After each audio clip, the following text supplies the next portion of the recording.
Welcome in. Welcome in. We have officially hijacked the machine.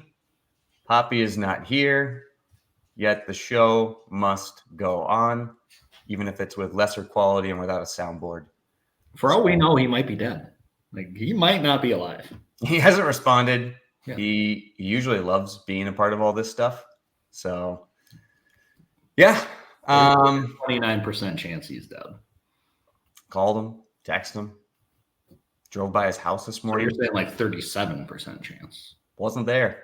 So, Wow. which means, I guess, breaking news, we'll have an opening in the Dynasty League. And it's a contending team, but I have a pretty strict stance on not setting people's lineups for them, as you know. So, Hoppe, I hope your lineup is ready to rock and roll here through the playoffs. He's only playing for a bye, so it's not that big of a deal. Yeah. I think that's the general theme is there's really no implications to this week's matchups, right? Yeah. Like it's just a toss away week 14, boring. Who cares? Skip it. That was a funny joke. Yeah. In all seriousness, there's a shit ton of stuff that can go down in this league. And I mean, obviously it's the final week before the playoffs. So you kind of expect there to be a lot, but with Dynasty, there's even more, obviously, because you've got the playoff positioning, and then you also have the rookie draft order positioning too. So a lot of stuff going on. What we're going to do today is we're going to kind of jump through the standings and look at that leading into the playoffs here. We're going to run through the week and give our predictions on who wins and then what the implication is for that. There are no trades to cover. We don't do that. I ran out of anyone of any kind of viable asset left on my team to trade. So the trades officially came to an end. So there's nothing to cover as far as that goes. Then we're going to kind of jump into some external sites that are that you can integrate with Sleeper and just some cool data about the league.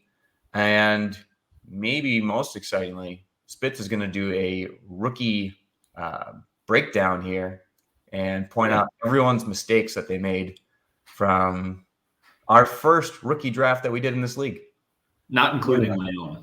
I'm going to skip over that. You didn't make any mistakes. I had a couple, but thanks. Yeah. So let's cue some nice background music here. And let's take a look at the league here. So we'll start by looking at standings. And if you look here, oopsies, technical difficulties. If you look here, so standings, we have David is in first right now at 20-6. So he is not, technically he's not secured the top spot. He's not secured a bye. And if you look at, so the way that we do the standings is based on your record first, and then second is the tiebreaker is points scored. Somehow, this turd is up here at 1,500 points in first place, when second and third have 100 and almost 200 points more scored against, or scored for. So Dave's only way that he holds on to first place and the bye is going 2-0 or having one of these guys lose one of their matchups. So Don obviously still battling for first, still battling for the bye. He can go 1-1 and hold on to a bye. Yep, correct. He can as long as Hoppe has more points than him. So if Hoppe goes 2-0, Don goes 1-1, then Hoppe will catapult him though, depending on points scored here. But Sure. But so Dave has a bye if he wins one. If he wins one, he has a bye. So if he beats the median, he has a bye. Okay. Yep. Sure. So anyways, the battle for the top three, for the top spot, for the bye, all in heavy contention there. Then when you look, the top six make the playoffs. Well, from 4 down to 9, all these teams are in playoff contention here, which is kind of crazy for a league that's been chastised as dead and no one's trying to win. Even Jared last week when he picked up mighty Joe Flacco and got him an additional win. And then Jared's like, well, that was, maybe bad for my team because of playoff position or rookie draft order position. Playoffs. Now with Kyron Williams and company on your team. So 4 through 9 is all battling for playoff spots because the top 6 make it. Then 10th and 11th place, you guys are truly worthless this week. You guys aren't playing for anything. Justin, I have your pick, so I hope you lose. But, you can't make the playoffs. And actually, both these guys don't have their picks either. So really kind of a boring week for those teams, sadly. Even the people that have their picks, it doesn't even matter because they're not changing where they are unless Justin wins both and Jared wins both and he outscores them by 70. So they're set where they are. Yeah, they're kind of locked in with where they're at there. And then the bottom 3, high stakes for this as far as, any of these teams.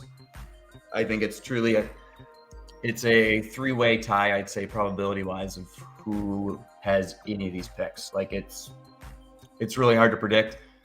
And we might talk about it a little bit, but if none of these college kids declare for the draft, does it even matter? Like, all the top picks, no one's going to come. No Caleb, no Marvin. Maybe Drake May will still be there. I don't know.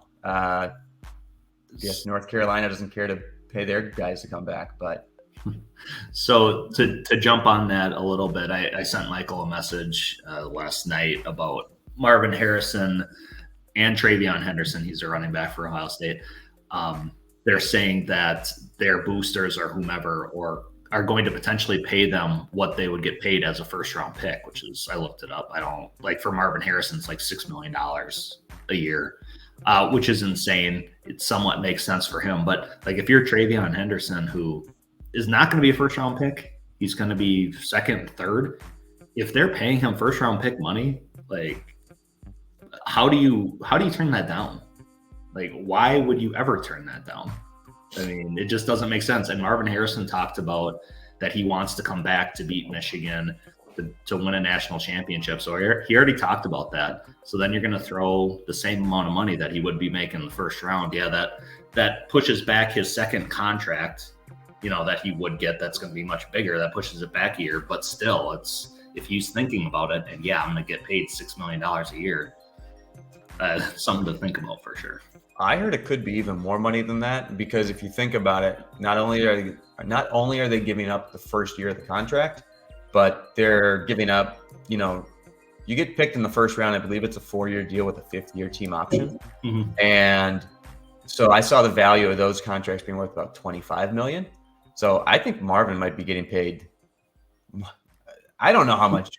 You're talking $25 million for the 4 years. Correct. Yeah. Okay. Yeah. Because if you go, the risk is if you're Marvin, and less for Travion, because I agree, he doesn't have the draft capital. He's had not as good of plays he's probably wanted to put on paper.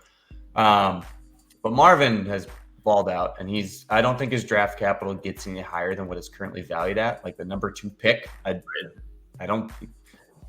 not going much higher.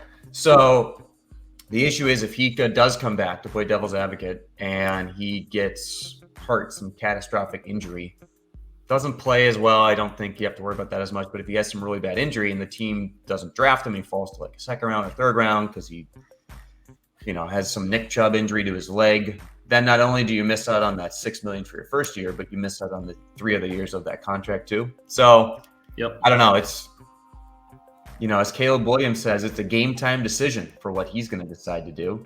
So, what a mess. It's not necessarily bad for college football. I don't know. I'd be curious I know you're a big college football guy. It's not necessarily bad for it because you have bigger name guys staying in college football, which makes college football a little more easily identifiable to the less intense fan.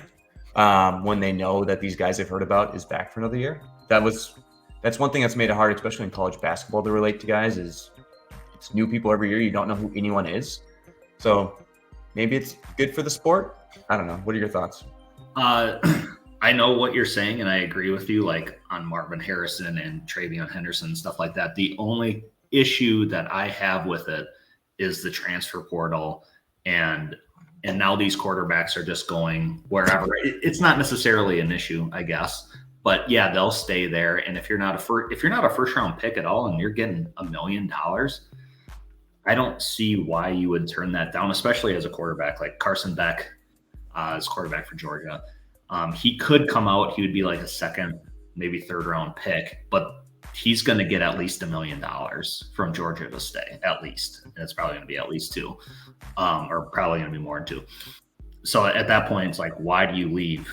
So I guess, yeah, that's a good thing. I don't like the jumping around the portal that they have now. I don't like that they just go wherever. And these big teams, it makes them even more dominant to me, because if they have a hole, they can just pay somebody to fill the hole. And like Michigan, for example, that's my team. But if McCarthy leaves this year, they have kind of a big hole at quarterback, but they're going to pay a decent amount to try to get somebody to just transfer in, and they're going to have the money to do so. And it's unfair to me, and I don't like that part of it. But yeah, no, overall, I think you're right.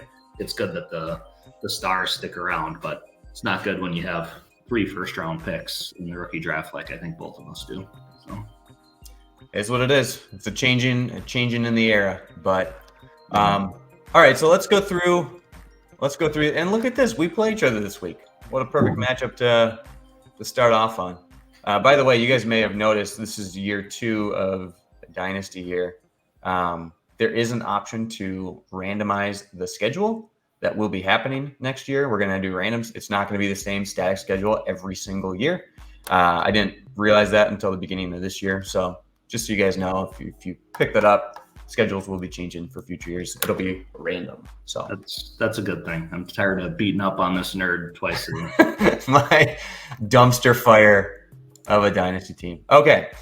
So let's see here. I'm sure glad to play you when it counts, though, this year. Maybe it's easier to see it this way. I don't know. All right. Me versus Spitz. I don't think there's probably too much to talk about here, but you have a good team. You have a bad team. It should have been more lopsided, but Spitz lost some guys to injuries last week. So my team, you've got Mahomes and Herbert, who have been 2 excellent quarterbacks who have been struggling to get it done, quite honestly, this year. They've been underperforming. You've got the young receivers like JSN, Rice, Downs, and then whoever goes in here at the super flex spot, Trey Palmer, some other guys.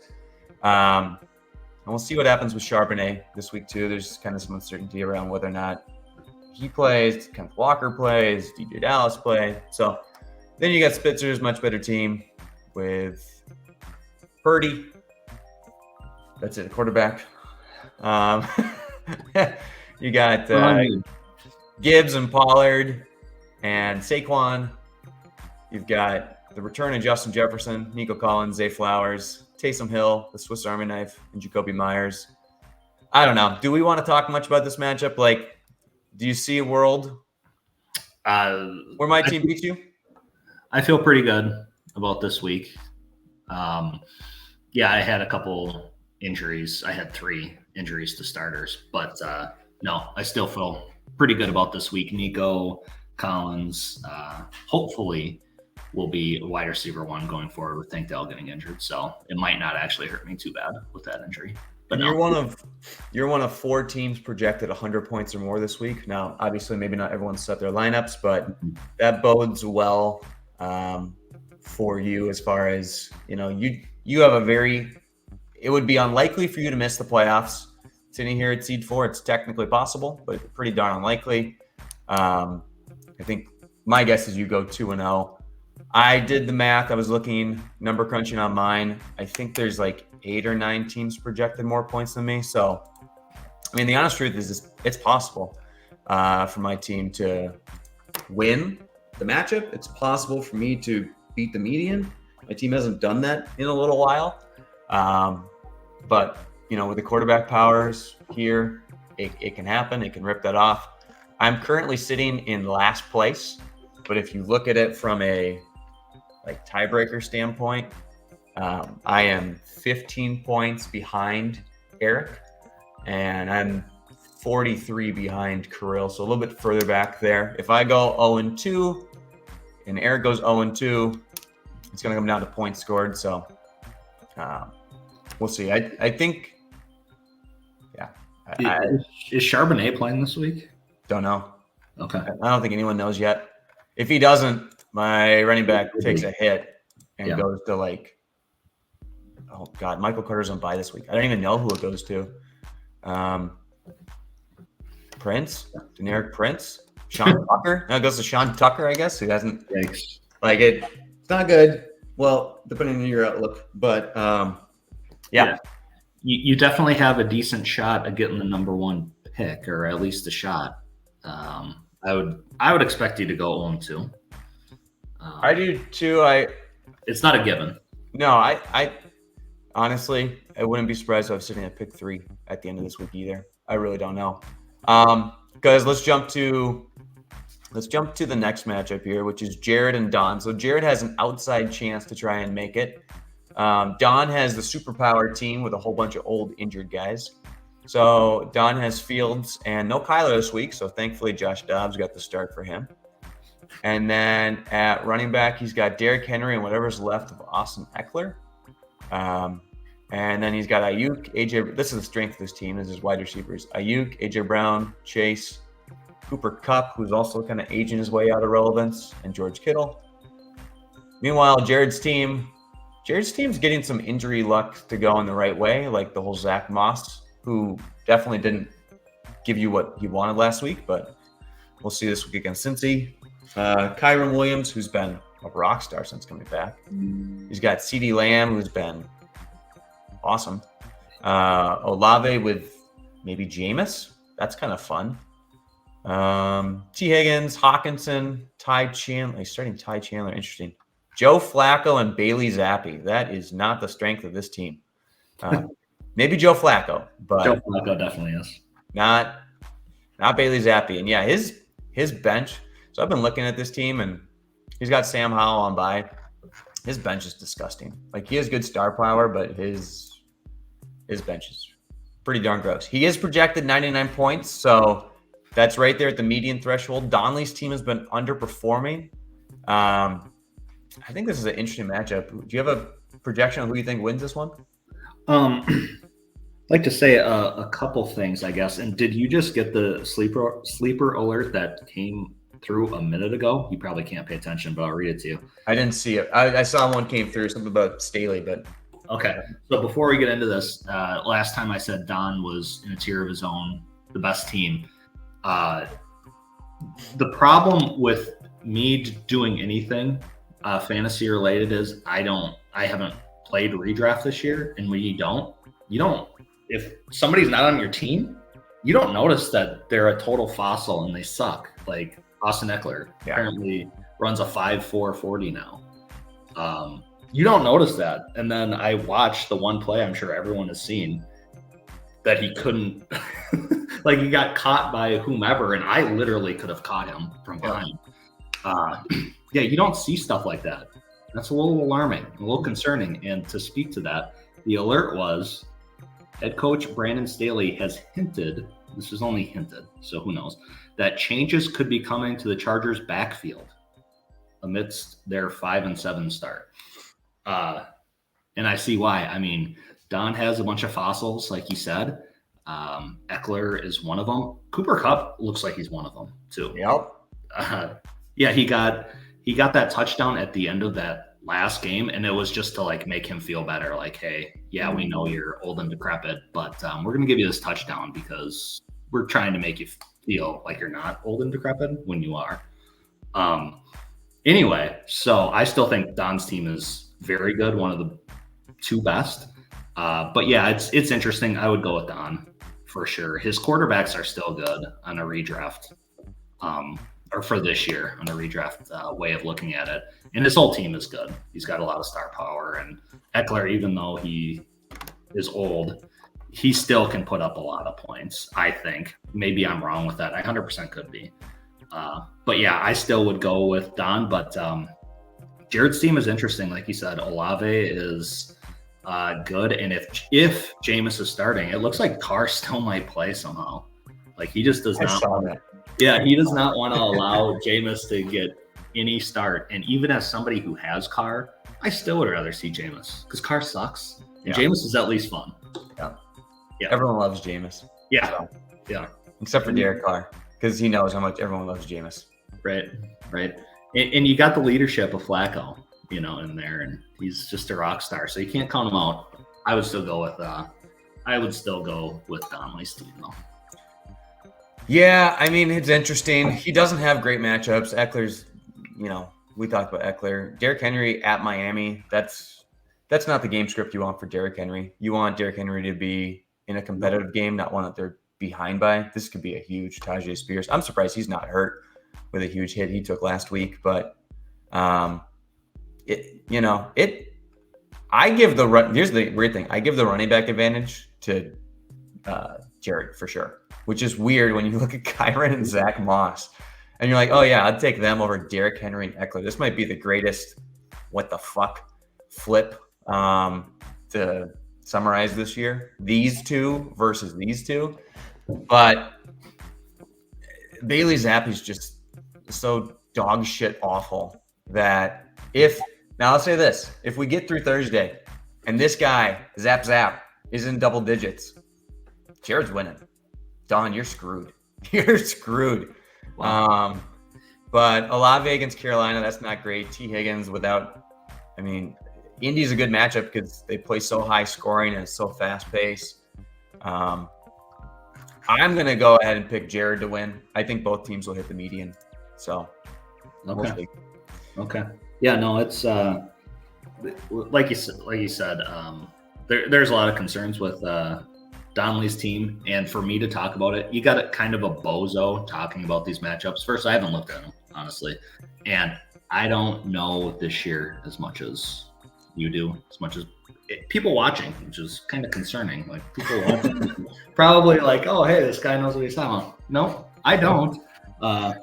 But yeah, valid concerns. There's concerns with Chase too. I know he had a huge game last game, but he's so good. I get it, but if he puts up 6 points next week, wouldn't be a surprise. Well, they have Higgins and Chase both going in that matchup.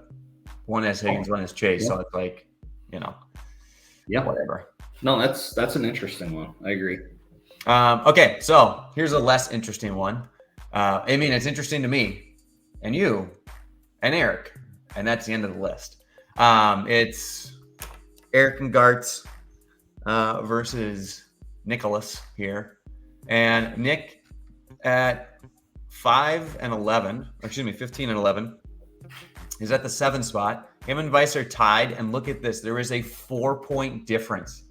Now, this is kind of fun for me because I'm looking at this for the first time. I've been down here at the bottom, so I care about the bottom.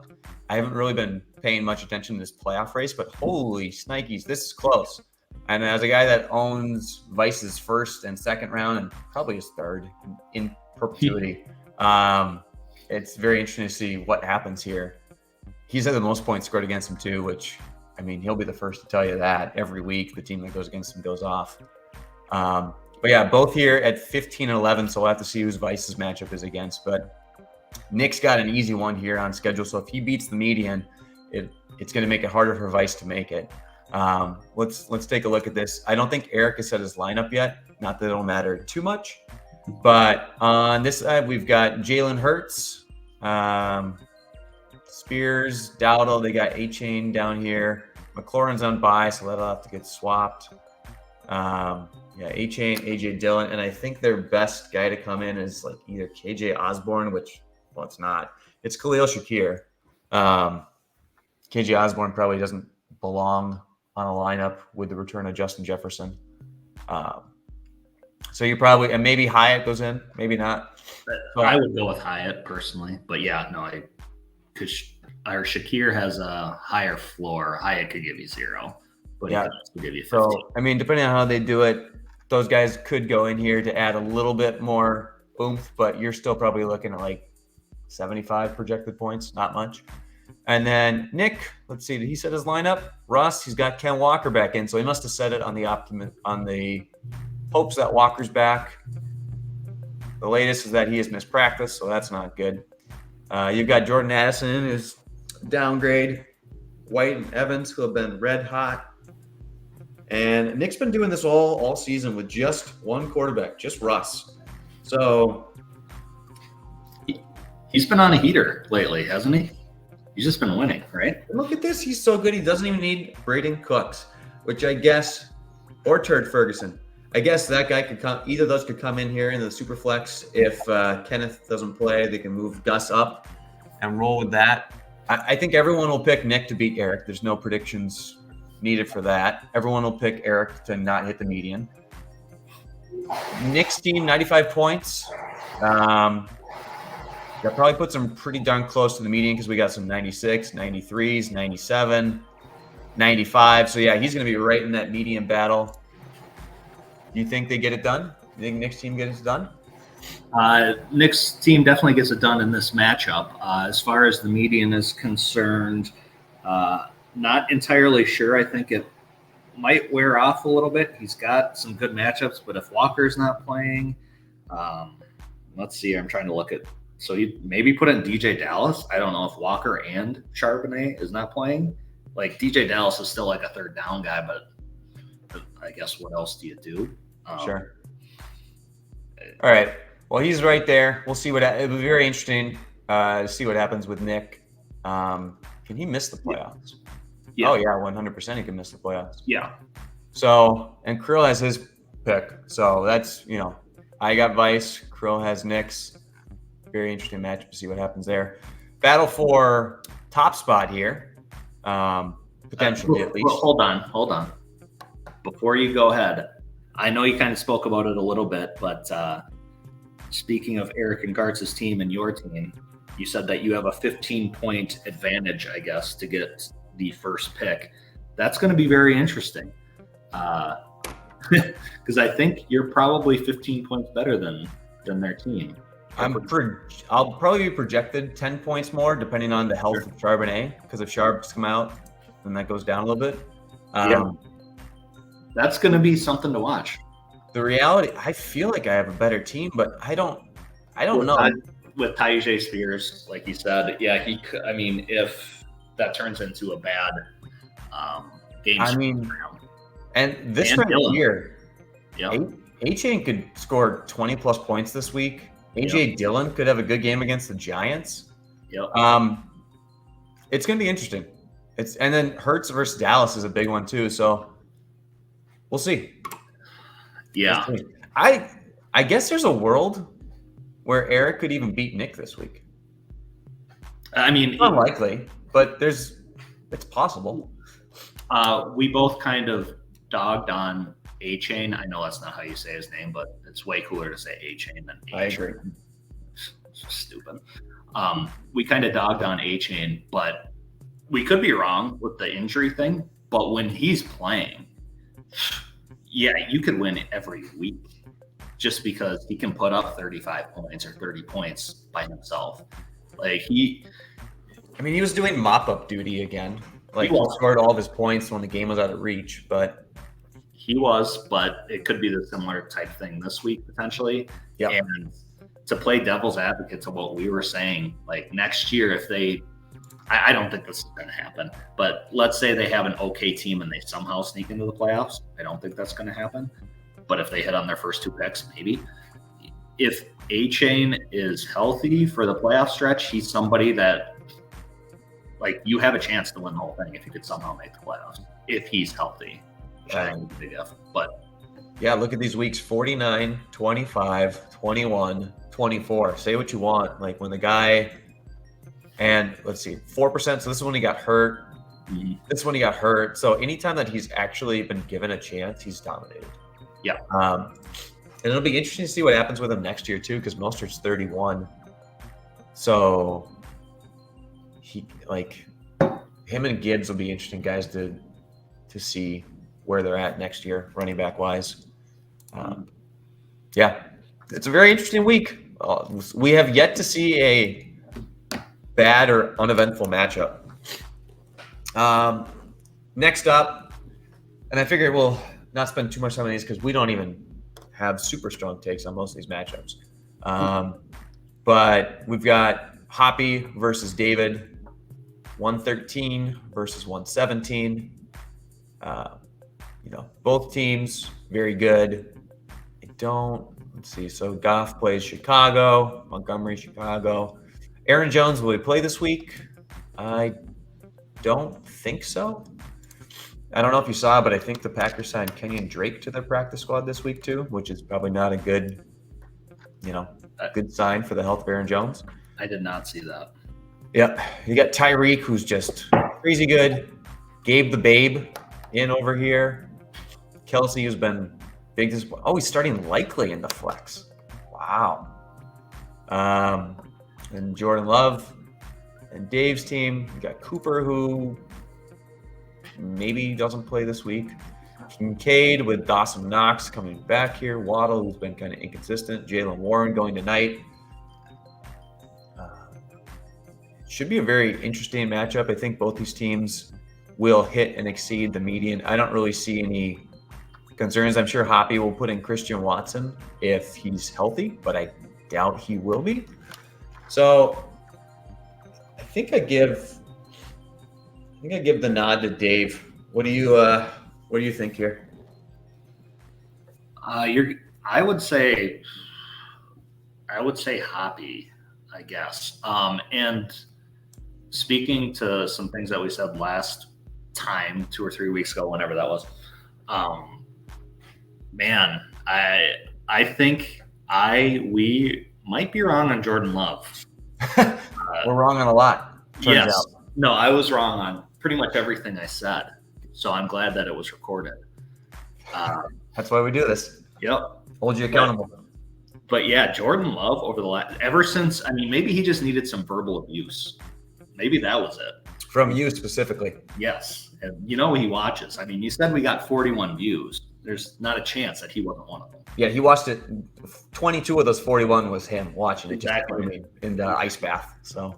Yep. And ever since then, he's been good numbers wise, and he looks pretty good. So that trade that we were talking about, I thought it was awful when he did it. Who knows? Because the way he's playing, he's going to get another year, and if he plays somewhat decent, he's going to get more and more. I might be way wrong on that. He's looking pretty good. Oh, the way he's playing, he's locked in as their franchise guy. Yeah. There's not even, I don't think you'll find a Packer fan that wants to get rid of Love right now. So not at the moment. Yeah, no, he looks great. And I said that I didn't think Brian Robinson was good. I know he got injured. I might be wrong on that too. I thought he looked pretty good, and I've been saying he's not been good ever since the start. But Brian Robinson, I think, is running back 5 on the year in fantasy. So I watched some highlights of him and some clips, whatever they put on Red Zone, and he looked pretty good. So yeah, running back 5. And Hoppe doesn't have him this week on a bye. Hoppe also doesn't have James Conner.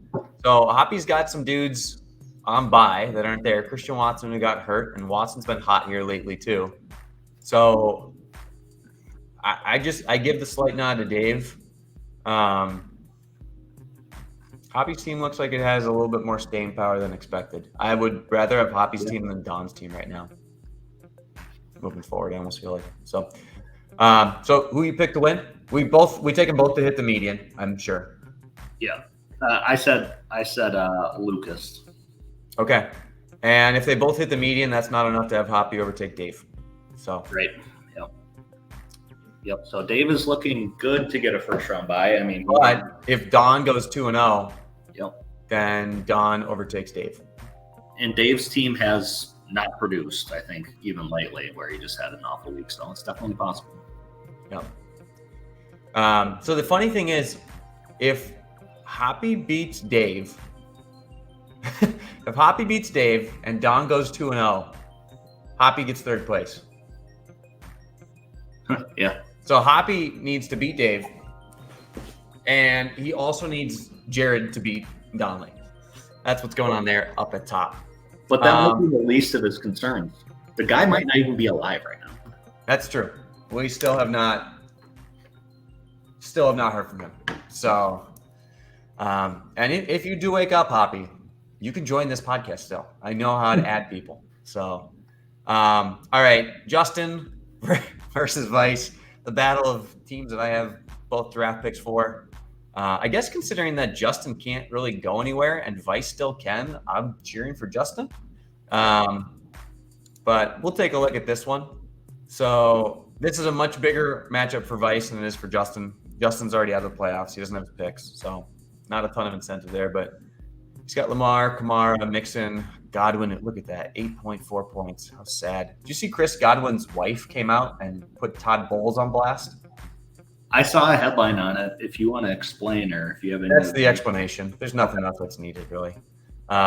Pittman, who that was part of the Mahomes trade, and Pittman has been amazing this year. Like, he's been so good. Look at these targets. 16, 13, 12, 8, 13, 5, 14. Like, wow. Dear Lord. Yeah. Debo, Hunter Henry. I must have someone on bye. Jaden Reed, Noah Brown. And then over here, we've got Prescott, Zeke, who now has more relevance than previously. Najee. I think Najee's hurt, and I don't. Oh, expected to play. Never mind. Expected to play, so at least he's playing. He's playing. I hope he has a really bad game. Devontae Adams, Calvin Ridley, Romeo Dubes. So we got Dubes versus Reed over here. Laporta Potty. What? Josh Palmer. I think he's hoping he comes back this week. I know he's. I think he's back. I would assume that he's not going to start him, but I guess he's in the lineup, so I guess he is. Okay. Will Justin finally put in Desmond Ridder? Stay tuned to find out. And then let's see here. Obviously, there's been some weird stuff about Jonathan Taylor this week too, that maybe like they haven't ruled him out for the week yet. I don't know if you've. I mean, he's not practicing. He's not going to be back. I can't imagine, but that would have big implications for not only Vice but also Zach Moss in the other matchup. And Justin, so like, I was just going to say that Dallas Goedert should be starting. Yep. So, look at this projection specialist Quentin Johnson, 7 points. Who, even though he had another horrendous drop, did have his. Arguably, if you take away the touchdown here, his best game. Because I texted Vice, and he's like, "Oh yeah, one of his best games." And I was like, "What? This loser?" But yeah, I mean, 5 for 52. It could be worse. So maybe he has to go in the lineup, or Mingo. I don't know. Maybe I'd play Mingo, but Mingo had like his best game too. This is going to be interesting. Both these teams' projections are going to go up looking at this. So Justin's going to be at like 110 probably. Vice will be at least 100. Yep. So again, this is going to make it harder for Nick to hit the median over there, which doesn't bode well for him. But I will take Justin to win in this. I was thinking the same thing. I would go with Justin. Could go either way, of course, but yeah, that's who I would go with Mixon, Kamara, Pittman, like you said. Yep. And then Vice, if he loses, let's see here. He's got the points are all pretty even there too. So Jackie goes 2-0. Yeah, this is going to be very interesting to watch. I feel like you're in. We'll look at Jeremy's matchup here shortly, but Vice and Nick here and Jackie are going to be very interesting to see what happens and shakes out there. Now we have Krill versus Jackie, and Krill has not set his lineup yet, but I think Jackie has. So Jackie's team's really falling apart, to put it politely. Gosh, look at this. You got both Steelers quarterbacks. That's always exciting. Will Levis, you want to talk about another guy we were wrong about? Tell me what you think about Will Levis at this point. Are you totally off the bandwagon entirely? No. Okay. No, but I'm much less bullish than I was. Right. And we were saying you said it, and I agreed, whether or not it was verbally or in my head. But we were thinking he would get 15 points a game or so, and that's what I was thinking too. That has not been the case. No, he hasn't even hit 15 since his big game. Yeah. So, like the hipster Hoppe was saying, I mean, once people have the game plan to see, it does make an impact. So, I haven't totally jumped off on Levis at all. I think it's still totally up in the air, but yeah, no, you're right. Like when we were speaking, I thought, yeah, this guy's going to be a starter for a while. But now, I don't know. Don't know. I still think he will be, but not near as confident. Kirill's team will go from 61 to like 75 because Zach Wilson will get added as a quarterback, and then pick and choose your favorite between Slayton or Mooney. I'd probably just go Slayton, I guess, but whatever. I don't think there's any way that Kirill wins this matchup. He lost. If he had Trevor Lawrence still, it's a little more interesting for sure. But his team, like Breece Hall, has not looked good. He lost Lawrence, who I guess could play this week, but he hasn't practiced. I don't think he plays. And if he does, he's not going to be as good. So yeah, I'll take Jackie to win. Will she hit the median? My initial vote would be no. I guess we'll see what happens with the running backs in this game here. And her tight end's just a mess. Logan Thomas on bye, Higbee, who's not done much this year, and Hayden Hurst, who I don't know if you saw this, but I guess he has like amnesia now because he got hit this year. Yeah. Post-traumatic. Never heard of post-traumatic amnesia before, but doesn't sound good. I don't think he'll be playing. Mm-hmm. I think I'll take the under on the 2.8, but I'll take Jackie to win. I don't know if I'll take her to get the median again. We'll see what happens with that matchup. As the person who has Kirill's first round pick, I wish he didn't have that one blow up game 2 or 3 weeks ago, because I think I would be in line to get the first pick if he didn't have that 1 week. Yeah, no, I would say there's like no chance of him winning this week. Breece Hall, he might not even play. So of course go with Jackie for sure. And it's funny, all three teams at the bottom have had one big blow up week. I had one where I had the most points of the week. These guys had one when they played me. They must have been like second or whatever. But yeah, those big blow up weeks with the current format there, it's not good at this point of the year. Last matchup. Milf Bank versus Heteros. These two seem like a match made in heaven here. The team names at least. But Jeremy's team has been a strong team. Continue to kind of outperform expectations. I guess honestly with Strago, they're headed in the right direction. Although some of these pieces are not. They're wide receivers that were previously probably thought of as a strong point. Not looking great right now. Parham is their tight end. Holy buckets. That is interesting. Jerry Jeudy. Yeah, these wide receivers have all just gone downhill this year. Garrett Wilson, probably not his fault, but they have Trey McBride. He's on a bye. I think that's a great big miss for them. Yep. And Pat's team. I don't know. You got anything to say about this team? They can be scrappy. They can get you wins when you don't think they will. It's true. Zay Jones, let's see here. Maybe he can resurrect himself with Kirk not being there. And if he is healthy, I don't know if he is 100% healthy. Swift, he didn't even hardly play last game. Do you know what that was about? No, and I thought watching that game, I thought he got concussed at one point because he got hit really hard.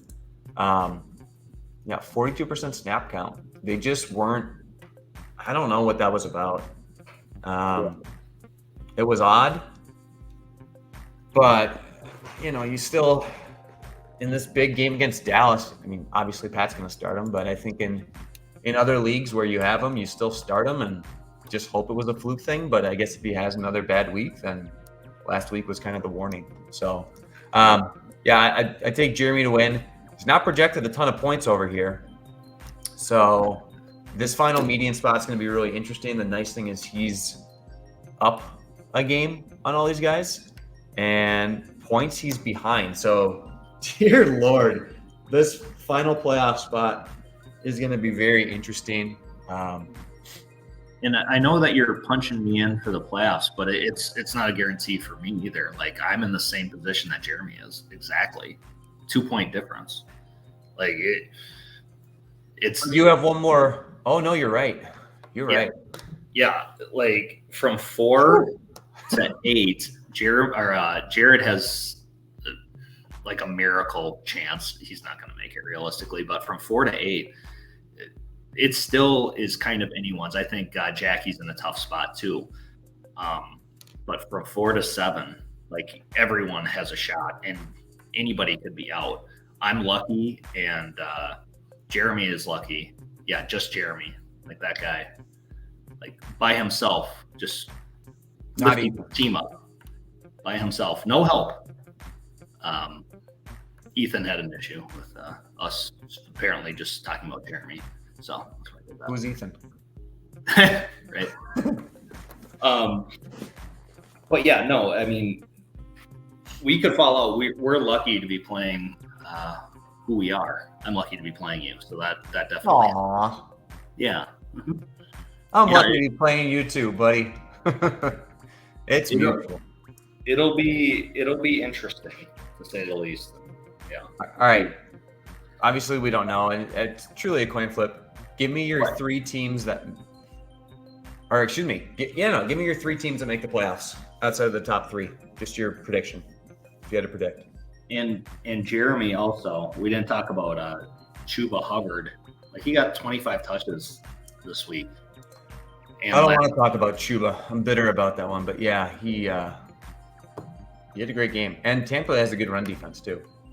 Yeah, so. That helps him a lot. The 3 teams that are going to make the playoffs, jeez.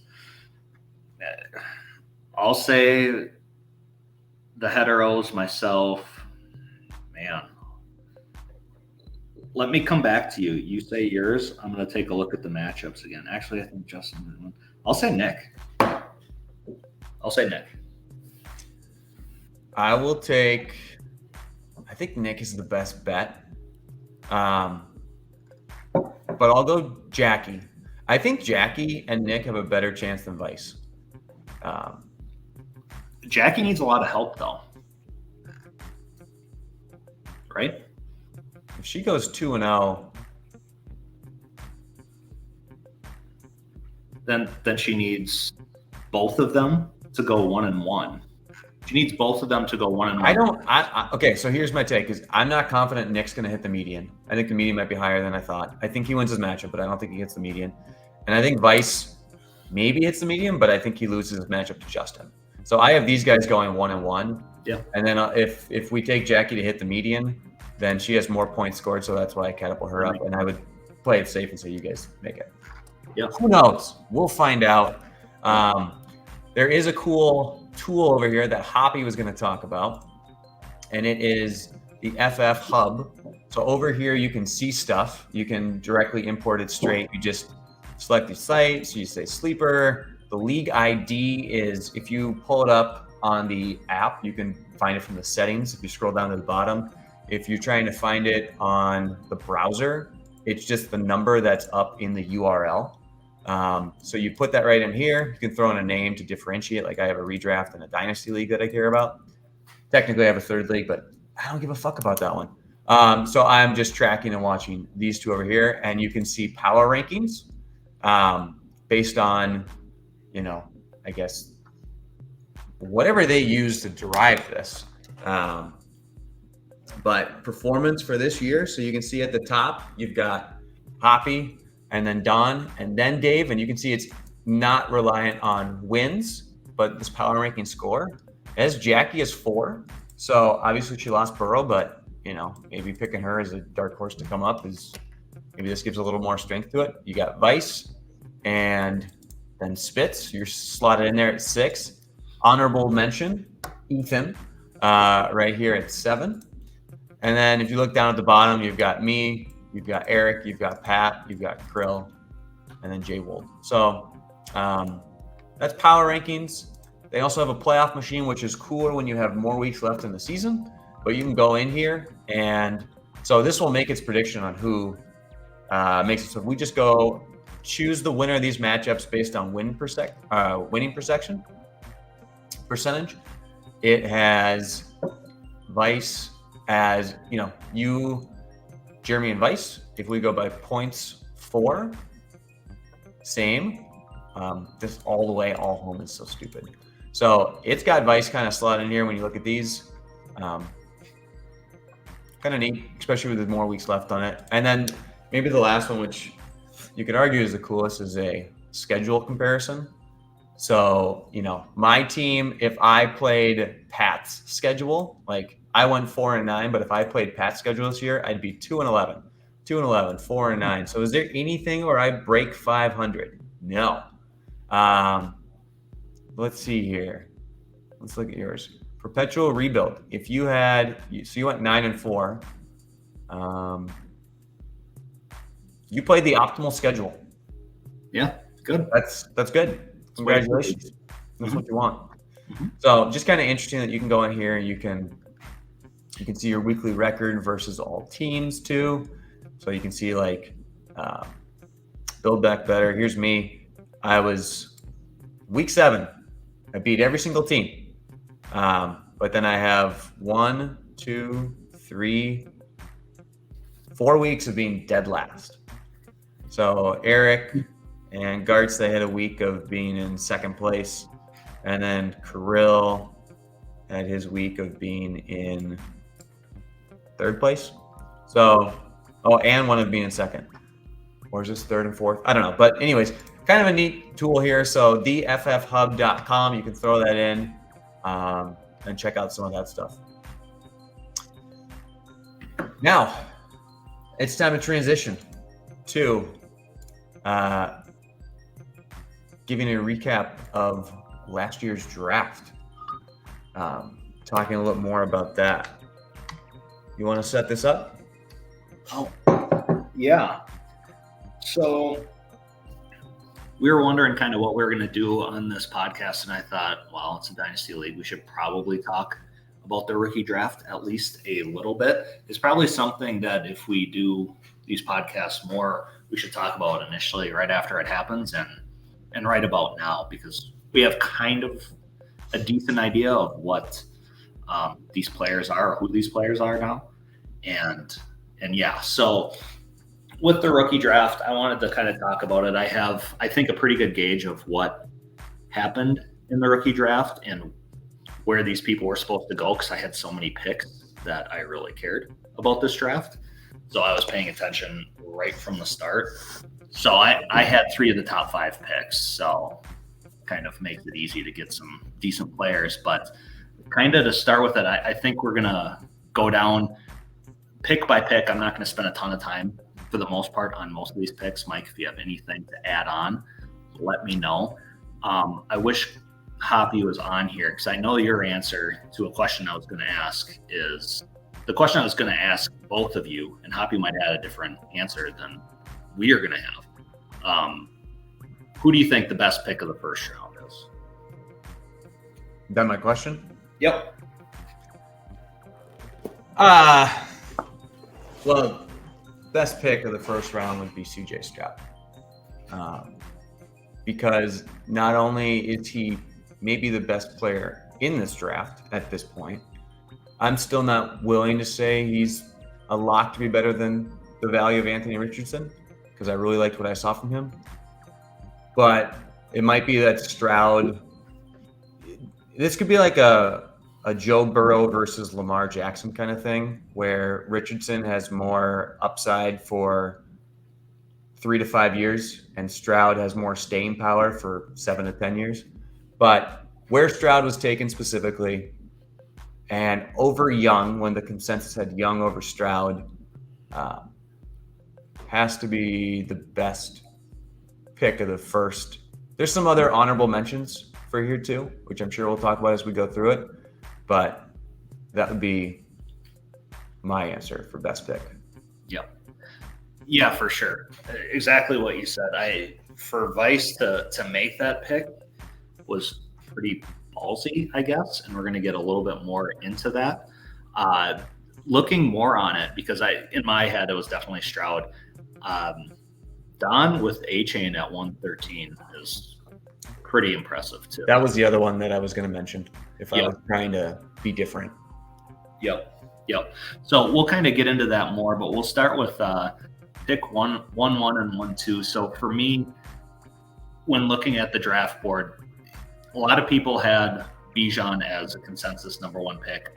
I didn't. I thought it was very close. I thought it was Richardson or Bijan, whoever you needed, like whatever you needed, I should say. If you needed a quarterback, definitely Richardson. If you needed a running back, Bijan. The whole time, I actually thought Krill was going to go with Anthony Richardson, and I had picks 2, 3, 5. I was obviously just going to take Bijan right after that, but I was going to take whoever he didn't pick. In hindsight, maybe he should have just taken Richardson and then not had to ship you Brock Purdy and 3 firsts to get him. Because I bet he could have got Bijan for less than that. So he could have. And he had so many running backs too at that time, and still does. But he had so many running backs that I just thought he was going to go Richardson. But I was happy to take whomever he didn't take next. So like, pick 1, 2 for me was Richardson, and I had that pick from the initial draft with trading with Krill. I can't remember what it was, but that was kind of an easy pick. It was a no-brainer. There's nothing to it. And then pick 3, I took Gibbs, and the reason I did it is because I had pick 5. So in my head, I was going to take Gibbs because I needed a running back. I needed everything, honestly, because my team sucks so bad. But I was going to take Gibbs, and in my mind, I was going to be left with Stroud at pick 5, which I was happy with. I thought they were very, very close. Mike, I've been pumping up Stroud a year before that, before the actual draft. I couldn't believe that people said that he wasn't good and people were dogging him so bad. I just didn't see it at all. So I was going to be very happy with Stroud, and then Vice goes ahead with an insanely good pick. I mean, I would say in that position, with having both of those up there, 85 to 90% of people pick Bryce Young. And he didn't. He took Stroud, and just an awesome pick by him. So, Yep. I was left with Young. People hate Young. I get it. He hasn't looked good. I still haven't lost hope on him at all. But I was left with Young. I wish I was left with Stroud because... Left with Stroud? Yep. I wish I was left with Stroud instead of left with Young, and my team would be totally set. So thanks, Vice. And I think do you regret taking Gibbs at 3 instead of just taking Stroud? And then... If I would do it over, I would do it over. Yeah. I mean, knowing that Vice took Stroud and knowing what we see 100%, I would take Stroud. Because I think what would have happened if you would have done that, so Bijan goes 1, you take Richardson at 2, you take Stroud at 3. From knowing what I've known from Vice, he would take Gibbs. And then you would take, at that time, would you have taken Bryce or would you have taken JSN? I think I still would have taken Bryce. So then you'd be rolling out with Derek Carr and the rookies this year. Yep. Yeah, no, I mean, in my mind, I was still going to have Richardson. I guess it doesn't really impact it because I got Purdy in that trade. But, he said that he was going to take Gibbs, and that's what I was worried about. I wanted to get 2 of the 3 quarterbacks. I would have taken all 3 of them. If you look at other people's drafts, and I looked at a lot of them, because I had so many picks, you know this, but JSN was like skyrocketing. JSN was like number 3 in some people's drafts. Non-Superflex? No, in Superflex. Some people were taking him as 3. Like the first tier is Bijan and Richardson. So the second tier was Stroud, Young, Stroud, probably JSN, and then Gibbs. That was kind of the consensus after that. And JSN was going, he started just going in front of like everybody because the hype was so big on him.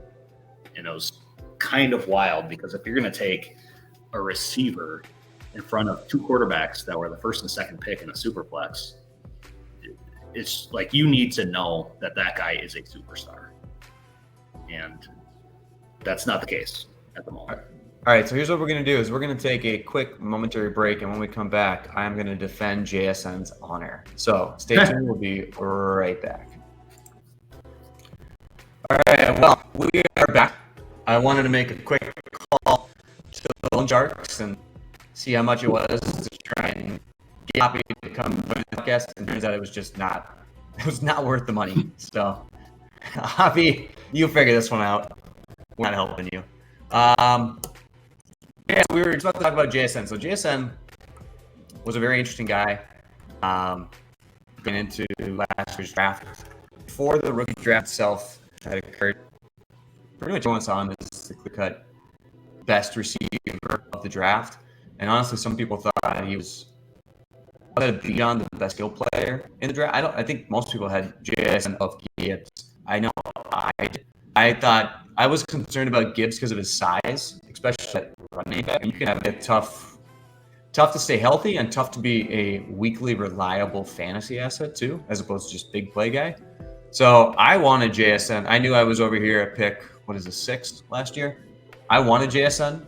And when I saw JSN go to the Seahawks, which was an awful landing spot because you got DK and Lockett, I was like, sweet. My odds of getting him have increased because I had Herbert and Mahomes. Didn't need a quarterback. So I was hoping to take JSN. If not, I would have taken Gibbs. And JSN to start the year, like he looked fine in preseason and training camp. He looked fine. He had that wrist injury, which kind of threw off the first 4 weeks of the season until he came back from bye, but he wasn't utilized very much. He still played, kind of played through it. So we don't really know how much of an impact that was. And up until just recently, he's been a huge disappointment would be the way wide receiver 52, and you can see 6, 5, 5, 5, 5, 5, 5. You think he likes 5? Jesus. Oh, sorry, these are the projections over there. So 4, 8, 2, 3, it's even worse. 8, 16 in full point PPR. So it took a while to get it going over here, but like last week to me was extremely encouraging. He had 7 catches on 11 targets. He had, in my opinion, a 40-yard touchdown that was reversed. And Pete Carroll has come out and said that they see something new in this guy that didn't before, that they want to utilize him a lot in the offense. Lockett seems to have kind of started that age-out process. So I don't think JSN is taken this high up if you redo it. Sorry, I just sneezed there. I don't think he's taken as the wide receiver 1 overall, but I think he has started to trend in the right direction as the season's gone on. What do you think, Spitz? Was that a sneeze? I guess that's more what I'm concerned with because I didn't. Okay. Yep, sneezed again. Okay. On my audio, I didn't hear anything. That's because I muted it. That's Oh, okay. I was like, yeah, oh. top level here. I'm kind of sick, so when I sneeze, I mute it. When I blow my nose, I do it off to the side over here, so it's not. Okay, I was just really confused and didn't know what was happening. I almost forgot your question. Do you think JSN is the top wide receiver taken in if you were to redo this? To redo the whole draft? No, Puka Nacua would be, right? Yeah. And then who? Addison, probably. What about Tank Dell? Maybe not now with him being injured. I think Tank is probably above JSN before the injury. Yeah. After the injury, I don't think so. Yep. No, I agree. I think if Tank wouldn't have got injured, I think he would be number 2. He did get injured though, so I still think Addison's number 2. Even if Tank Dell was healthy. Yeah. Okay. Who would I At take? least for the general consensus, I do. I think you could still take JSN in front of Addison. I do, just because with Justin Jefferson being back there and whatever their quarterback situation is going forward, and I'm talking next year, maybe Kirk's there. I don't know. But he's going to be obviously the definitive number 2. And JSN could definitely vault for sure. That's a tough choice. I'm not entirely sure. What's your thoughts on that? If I was given a chance to redo it, I would take someone instead of JSN. I'd take it. Addison has impressed, and I'm not sure Jefferson's back next year. I mean, who knows what happens, but I'd take the talent of Addison over JSN at this point. It's Justin Jefferson. Oh yeah, he's last contract or last year of the contract. You should probably know this. Okay. Yeah, no, JSN, I do have questions on. Like when you watch him, I think he's a very good player. First off, he's in a bad spot. It's an awful position. He talked about it. Pete Carroll doesn't know how to use these guys. I don't know why he drafted him. It's ridiculous. If he was in a different offense, like an up-tempo offense, I think he'd be very good. I do. But what you're saying, Addison is probably the better talent. When you watch JSN, does anything like jump off the screen when you watch him? No. Okay. Because that's what I think too. I think he's a good player. I think he's very skilled. He's not superior athletically. That's why I'm so bummed that 40-yard touchdown of his was taken away, because that was his first oh wow, that's a really nice. He's had very small flashes of okay, this guy's great. Do you remember that catch on Thanksgiving? That one-handed catch? That was sick. Yeah. That was awesome. So I think the talent's there. I'm not out on him by any means. I still think he's an excellent receiver. Addison's just done more to impress and kind of cement himself in this league this year. I think JSN is very skilled. He needs not to be playing under Pete Carroll. Carroll, I mean, he's not probably going anywhere, but it sure would be nice if he did, because they need to be running like an up-tempo offense with all of these weapons that they have, and they don't seem to. And it doesn't help being primarily a slot guy in that offense at all. So he's in a bad spot. I think he's a good player. Don't disagree with what you're saying. And I do wonder about him ever being like a true wide receiver 1 as far as fantasy is concerned. I think he's going to be a wide receiver 2. Definitely not bad. Looking back on it, it is kind of interesting that he was vaulting in front of all these guys. And like you said, he was consensus probably in front of Gibbs. I wanted him more than Gibbs. Yeah. And I think most people did. But yeah, as far as your pick there with pick 1-6, that's the pick that had to have been made. You didn't have any other option, and he hasn't been bad. I was taking who was ever left between him, Gibbs, or Young, or Stroud. Whoever was left of those top 6 was who was going to be picked. And I knew once my pick came, it was the start of the wide receiver run, because there's the next 3 were kind of cemented next to each other. And that JSN pick, that was for Kamara. That was what that's who I gave up. So I'll take it. Nick, to me, had an interesting decision between picking Jordan Addison or Quentin Johnson, and he 100% took the right pick. I knew I was taking whoever he didn't take. I knew that. It was just that there was never a consideration about Zay Flowers. Zay Flowers to me seemed like, yes, he needs to be that next pick after those 2. And I favored Quentin Johnson slightly more than Addison there. So I guess I got the guy that I wanted, even though clearly it's not the right pick. So you were saying that Zay Flowers should have been ahead of him? So JSN was pick 6, right? Yep. I knew in my mind the next 2 picks were going to be Addison and Quentin Johnson, just a matter of the order there. Mm-hmm. And then after that, I knew the next pick should be Zay Flowers. Yep. And then after that point, it's kind of just who knows? Yep. But to me, there was never a consideration of should I take Zay Flowers over Addison or Quentin Johnson. Sure. Yeah, no, it's interesting because in the NFL draft, I'm pretty positive these 4 were taken right in a row too, right? Maybe you don't know, and I don't know. I know JSN was first. I'm pretty sure Zay was last. Was Jordan Addison the second, and Quinn Johnson was the third? Because, like you're saying, these guys were bunched right together, and I had pick 1-9, and I was more than happy with taking whomever he left. I thought it was going to be Zay, and I was fine with taking him. I didn't have Zay though above these other guys. I had Zay at 1-9. So, yes, it was 4 picks in a row. Pick 20 to 23.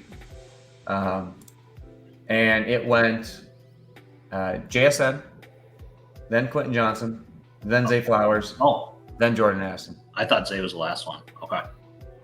So, as a Ravens fan, I was excited to get Zay in front of Jordan Addison, which definitely may not have been right. I wanted Zay the whole time. And that's not to say, like I said, I thought Zay was pick 1-9, and I was happy to take him there.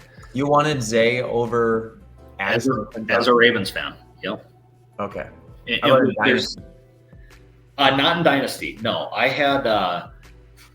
had, let's see here, Jordan Addison and Quentin Johnston is kind of the same. And I had Johnston just because I have Justin Jefferson in 2 of the 3 leagues. So I didn't want to have both of those guys. So I actually had Johnston in front of Addison. So, those guys were jumbled all together after JSN as far as who you pick. So Nick picking Jordan Addison, huge pick, great pick. And I think Nick only had 2 picks. Nick took him right away too. He said he knew who he was taking. I asked him if he wanted to trade because I was trying to get that pick. I wanted to get all 3 of those guys. I was trying to trade up and get pick 7, use a later pick of mine to make that happen, or picks, plural. And Nick refused to move that trade or move that pick. Okay. So he was adamant about the Addison pick, and he loved it from the moment he did it. That's a great pick by him. And like I said, I think he only had 2 picks. He picked Musgrave with 3-7, and all these 3rd rounders, for the most part, are pretty much worthless. He had Zach Evans over here too. Oh, okay. Wop, wop, wop. Great. Okay, so he had 3 picks, but those 2, Jordan Addison's great, and Musgrave might be something too, potentially.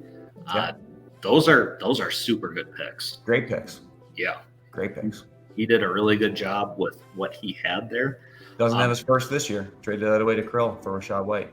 So Great. Rashad White has been good. Yeah. Somehow.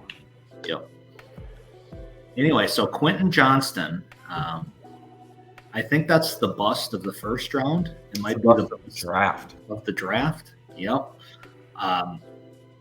You can't see it coming though. I didn't know what to think of Quentin Johnston. Honestly, I didn't. I thought he had a high ceiling, or he might suck, and I had no idea what it was. No clue. And he was in a good offense. He is in a good offense for him, and he just hasn't produced. It's possible that he turns it around. I wouldn't bet on it, but sorry, Mike. That's not looking like a good pick. Oh, don't apologize. I don't have him anymore, so I love piling on. If there's 2 people I enjoy piling on most, it is Donnelly and Quentin Johnson. So, that's my jam. I'm all about it. He's been awful. I'm so glad I got rid of him for anything. I traded him for Charbonnet, which Charbonnet is his own upside capped, but at least I don't have to deal with Quentin. And yeah, to me, Addison and QJ both had risks with them. So Addison was a product of this USC offense, and Lincoln Riley and Caleb Williams, and can anybody do it over there with those guys was kind of what I was to some degree thinking. I knew he was good. I watched him play, but it seemed like Caleb made everybody good over there. Or if not him, Lincoln Riley did. He was smaller. He did win the Biletnikoff the year before at Pittsburgh. Correct. But the other concern for him too was that he was a smaller receiver, and would he be able to handle it? Quentin Johnson, awesome at TCU. Had a lot of big games. I think he also had some games where he just disappeared too, to be fair. and drafted into a great spot. Now, kind of like JSN, he did have guys above him, with Keenan Allen and Mike Williams, but Mike Williams always hurt. Keenan Allen getting old. Justin Herbert. You've got, what's the guy's name that came over from Dallas? There's a new offensive coordinator. Kellen Moore. Yeah, Kellen Moore, slinging around. So it was exciting, and I had Herbert, so it was cool to go with the stack there. And that's who I would have picked. I mean, it just sometimes it doesn't work out. That's what probably the consensus was. That's who I would have picked. But he could have been the next DK Metcalf. Yeah, right. Big, huge, strong, but with a better quarterback. So, and I'm pretty sure I got a trade offer from Pat in the offseason. And I think he wanted Quentin Johnson and like a future second for Brandon Ayuk and David Montgomery. And man, that would have changed the trajectory of my team. I wanted to do that. I was trying to also trade with Jared to get T. Higgins. I was going to give up a future draft capital to get T. Higgins. So I was like, okay, I'm going to take this year rather than sit it out, and I'm going to try and contend. I'm going to add T. Higgins, I'm going to add Ayuk, and I'm going to add David Montgomery. And then with, Herbert and Mahomes and Mark Andrews, good enough team. I'll compete. I still got my rooks. But didn't happen, sadly. And Pat shipped them off before I could get them. So, yeah. So that happens with Johnston. You just don't really know. Zay Flowers, I don't know if there's much to be talked about with this pick. Like I said, I was going to take whoever was left, and I didn't really care who it was. And I was going to be happy with whoever it was. He's been good. After that, there was a tear break to me. I'll say this about Zay Flowers. Zay Flowers, I feel like I've gone all over the place with him. Going into the draft, I didn't even know who he was, if I'm being totally honest. No idea. Gets drafted, and I didn't really care. Then in preseason, he looked amazing. He looked like he was like, I loved Zay Flowers. I was all over him. Took him in almost every league I was in, but this one. Start of the year, looked great, lots of targets. And then he's just he seems very limited. Like he's not, Addison to me is a much more talented receiver than Zay Flowers. Zay Flowers seems like he's just kind of you have to manufacture touches for the guy, and he's really good when he gets the ball. He's kind of similar to Rashee Rice, honestly. But can he be a team's wide receiver one? He can, but if he is, it's an indictment on your one. I think he's better than Rice, but I think those guys are kind of similar, and I don't see Flowers being as truly like wow as I had at the early parts of the year. Do you know that all stars are born in Rice? Star porn? Mm-hmm. Yeah. Know that now. Okay. Of course. I don't know if I agree. They haven't been involving him a ton down the field, and it has been manufactured stuff. I think that can change. I think he is a good player. Is he better than Jordan Addison? Probably not. No. But I think Zay's good. Yeah. I think he can be Marquise Brown in this offense, and Marquise Brown was pretty good when he played for the Ravens. Doesn't look like you think that he can do that, but I think he can. They just need to involve him more. That's my opinion. But. Yeah. After that's where the draft really kind of opened up. Yep. So yeah, after that pick, it was pretty much a pretty decent tier break. I think the next two picks were going to be Kincaid and Will Levis, and Jackie took Will Levis. She needed both. She needed a tight end and she needed a quarterback, so she could have gone either way. I thought she was going to go tight end. She went with Will Levis, and we've talked about him quite a bit. The jury's still out, and he's a quarterback. So if he's going to be a starter for any substantial amount of time, it's a good pick. But as far as like grading that pick, it's hard to do that right now. It's like an incomplete grade. You don't really know. If you're a Will Levis owner, are you, knowing where the season started, are you happy with? Yes. I think so too, because you didn't even. I mean, he was buried in the depth chart. He was Yep. the third quarterback behind Malik and Tannehill. Tennessee Titans brought in DeAndre Hopkins because they're going to try and compete, and if they're trying to compete, that means you're going to see no Will Levis. Um, Will Levis jumped when Tannehill got hurt. He became, that was that Atlanta game there, and he was the guy. There was no Malik. He fumbled that one snap, and that was like, all right, not seeing you anymore. And he hasn't been great from a fantasy perspective, other than that first game. But the team seems to have they've stuck with him at the very least, and he hasn't been so bad that they have to go somewhere else. He hasn't been great by any means, but he hasn't been awful at all. And like you said, I mean, he's been better than Malik. He's been better than probably Tannehill. And for him to be better than Tannehill in his first year, there were a lot of questions with Will Levis, for sure. Like with deciphering defenses, he made a ton of mistakes in college, a ton of dumb mistakes, honestly. And he hasn't made a lot of mistakes in the pros. And it started out so bad, like all the camp reports were, he was awful, and preseason he looked awful. So I think you have to feel very good about where he's at right now. Agreed. Yeah. And I'd say there's probably a 2/3 chance that he's the starting quarterback next year. Yes. Yes. And you can't ask for much more than that. He was a second-round pick. He was not a first-round pick. He fell in the draft. Everyone remembers like his girlfriend just being so disappointed on draft day. But he's still the starter, and the team around him sucks too. Like the offensive line is awful. The receivers are a joke. You've got old Derrick Henry. Tajay looks okay, but this isn't a very good team. So it'll be curious to see.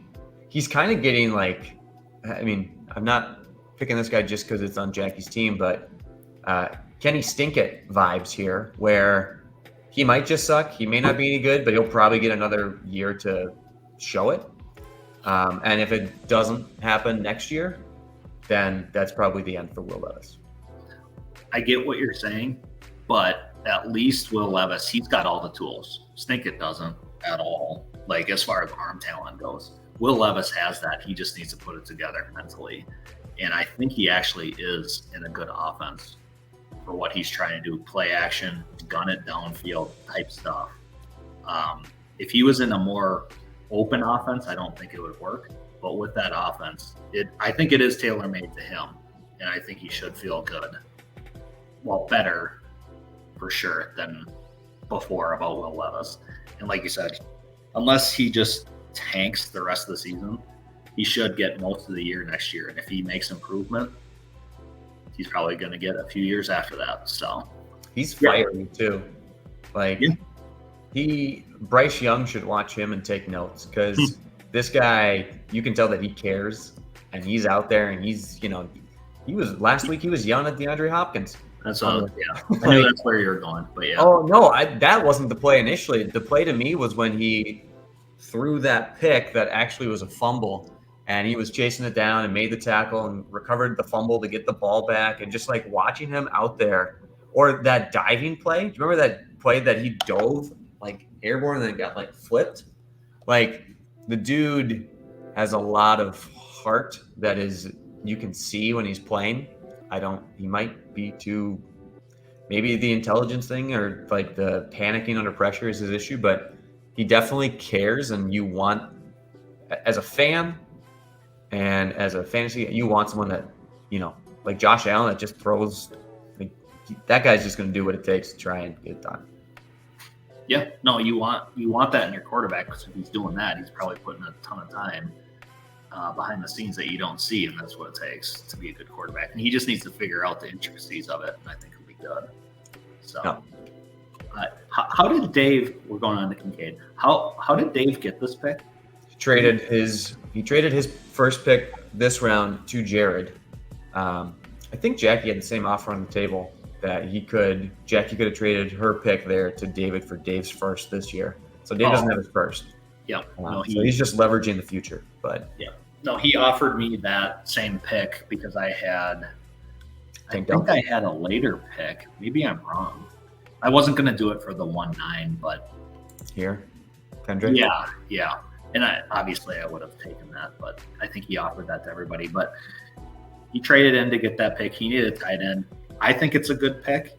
I'm interested to hear what you have to say on it, because Kincaid didn't do much until the awesome Cox in your mouth got injured. So it will be interesting. I think he's a talent, and I think he's in a great offense. What do you think of that? So I think it's a good pick. In hindsight, if you knew more, you'd take A-Chain over him for sure. But right, it's a good pick. He's a good player. He seems reliable. The Bills need someone other than like Diggs is aging out and probably emotionally draining out. Gabe Davis is all over the place. You can't rely on Shakir. Josh Allen's going nowhere. So Josh Allen needs weapons around him. Dawson Knox is fine. He's a good player. Yeah, he does cut into the Kincaid opportunity, but you have to remember this is Kincaid's rookie year too. And they signed Knox to a good extension. I don't know. Is Knox going to be back this week?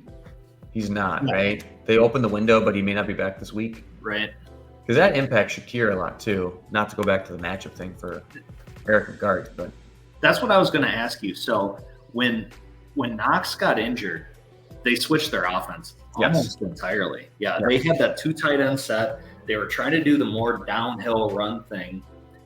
But now that he got injured, they switched to what they were doing last year and the last how many years? What do you think is going to happen going forward when Knox is eventually back? Do you think that they switch back to that offense they had, or they're sticking? Here's the thing. It's kind of worked and it kind of hasn't, because they've been a hot mess and losing a lot of games, and they don't have the injuries the Joe Burrow Bengals do to blame it on. So I will say, when you see a guy come and perform so well like Trey McBride did with the Cardinals, and Zach, remember this year, to start this year, Zach Ertz was the starter, getting 10 targets a game. He gets hurt. Trey McBride comes in. He balls out. And Zach Ertz is healthy. Zach Ertz is released. So I don't think they're going to go ahead and release Dawson Knox, but I don't think that they have to stick to this, 2 tight end personnel if it's not working for them. And then you could see Knox just kind of taking away maybe some red zone touchdowns or whatever. But Kincaid, if not the end of this year, next year and in future years, I think he's proven enough to show that he will be the tight end 1. Whether or not they run 2 tight end sets or more 3 wide receiver sets, we'll have to see. But I think it's, Kincaid will just, if he hasn't already, he will overtake and be the main dude. Yeah, I think that they wanted to go to this 2 tight end thing because obviously the last how many years it didn't work with what they were doing, and they wanted more substance to what they're doing, especially in the playoffs with running the ball.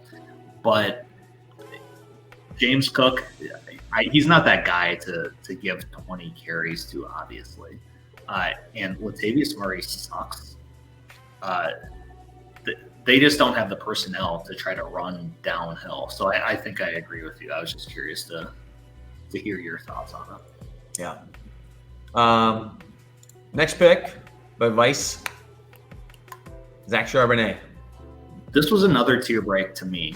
After this, I think most people probably would have taken Charbonnet. I didn't like Charbonnet personally. But that's where most people are going with. Obviously, once again, the situation that he's put in is awful. Yeah. Terrible. So Vice went with him. I get it. Don't really know what to say on it besides that, but the situation was terrible. It was a tier break after that. I think this was the pick that most people would take, but a lot of people had Charbonnet falling even further. What did you think of it? I think Charbonnet was definitely a part of this tier. I think if Charbonnet didn't go to the Seahawks and he went to some team where he was supposed to be the starter, I think you'd have people taking Charbonnet, not all, but you'd have some people taking Charbonnet over Gibbs. There was talk definitely by different Yeah, not just me, but I was watching a lot of different Dynasty shows, and some people had Sharbs as running back 2 after Bijan. I don't know if anyone was as bullish to say he was running back 1, but a lot of people really like this guy. Obviously, going to Seattle with where Kenneth Walker was, as bad as it got. And of course, Vice being a huge Seahawk guy, he loves the Seahawks. Got to go get Charbonnet. And now the funny thing is I have both the, in my opinion, talented Seahawk players, JSN and Charbonnet. So I got the rookies under lockdown. But yeah, I think it was a pretty easy pick up there from my perspective with where he went. Were you being facetious when you said the talented Seahawks guys? I can tell. No, I think they're talented. Okay. I think Charbonnet is not, he's not shifty. He's not a speedster. He is I think he's talented. He's a powerful, strong running back that can also catch and be the third down guy. I think he's a complete back. One thing, like if you look at these games down here, you have to look at the teams that he's playing. Like, so, you know, the Rams, the 49ers, Dallas, these are all good run defenses. The rest of, if he comes back and plays, San Fran, Philly, like Tennessee is a good run D. All these teams are good run defenses for the rest of the season. Not Arizona, but so he doesn't have an easy schedule by any means. So you're not going to, but if he, and we won't see it this year unless the Arizona game happens, but if he's got a good matchup, I think he could easily be 4 to 5 yards per carry, volume play with some catches. Not if Kenneth Walker's there, obviously. Right. Okay. I think Alexander Madison, and people are probably going to take offense to this, he might, is a slightly better version than Alexander Madison. Zach Charbonnet is a slightly better version than Alexander Madison. Sure. I think he's decent to good at everything, but not really good at anything. He's a fine player, and no disrespect to him because I think he's going to be playing backup most of the time, but if the starter gets injured, he could be big. So I think it's kind of a fine pick there. I don't think he's especially talented, but he's not talented. He's a decent to good player. So he can definitely help you if the right situation arises. Here's my projection for next year for him is him and Kenneth Walker will split this, and the snap count will probably be pretty darn close to 50-50. I think you're going to see a lot of Kenneth Walker in between the 20s. You're going to see a lot of Zach Charbonnet in the red zone and on third down. And what I'll say is Kenneth Walker got hurt, I think, in the Rams game. But if you look before this, like Charbonnet had out-snapped Kenneth Walker for 3 straight weeks leading up to the game that he got hurt. Maybe he got hurt in the Washington game, but he was out-snapping him when he came back from injury. And I've been watching a lot of my boy Pete and his press conferences, and he has been gushing about Zach Charbonnet, how much he loves this guy, how great he is, how they want to get him more involved. And all of that has led to him being more involved, him being out there more. So Kenneth Walker's a hit the home run kind of guy where he can have a great 70, 80-yard touchdown run, but he can also be pretty inefficient when he's not making those big plays happen. Yeah, no, I don't disagree with what you're saying, but I think if they try to do that, what you're saying, 50-50, give him the goal line touches, and he's good at receiving, I don't think it's going to work. I think it's going to be like an A.J. Dillon type situation. I really do, where you put this guy out there, and eventually you realize he's not near the talent that Kenneth Walker is. That's my opinion. Yeah, I can't say I'm, even in that scenario, the 50-50 split, I can't say I'm super excited to have that be a running back of mine. Like, it's better than no running back. It's better than 0 points. It's probably like 5 to 7.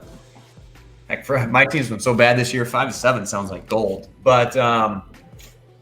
If you get an injury at the right time, he could be huge. So, yep. Okay.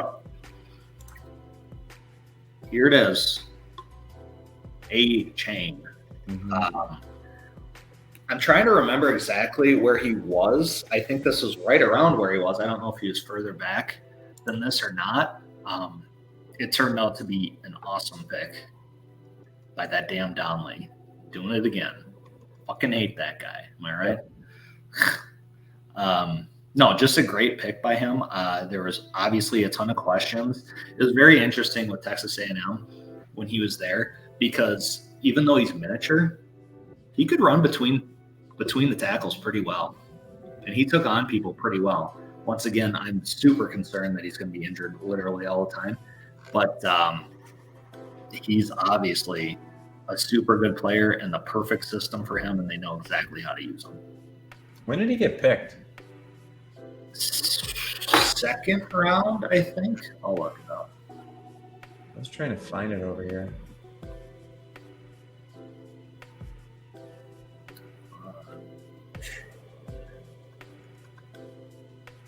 I thought he was a third round pick, and I just can't find his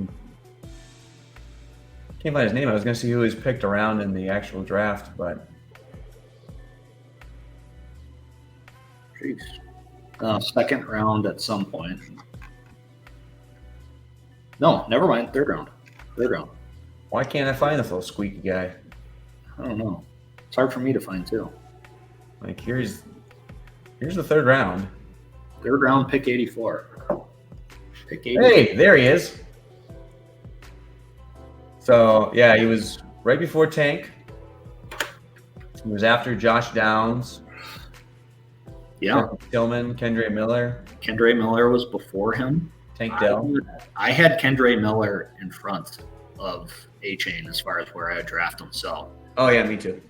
Yeah. So that's a fantastic pick, considering he traded him and others for Chase. I mean, that's a super awesome pick. There, you see Spears there too. Yep. So next pick after A-Chain. Mingo, there was Mingo was his name. Mingo was his name.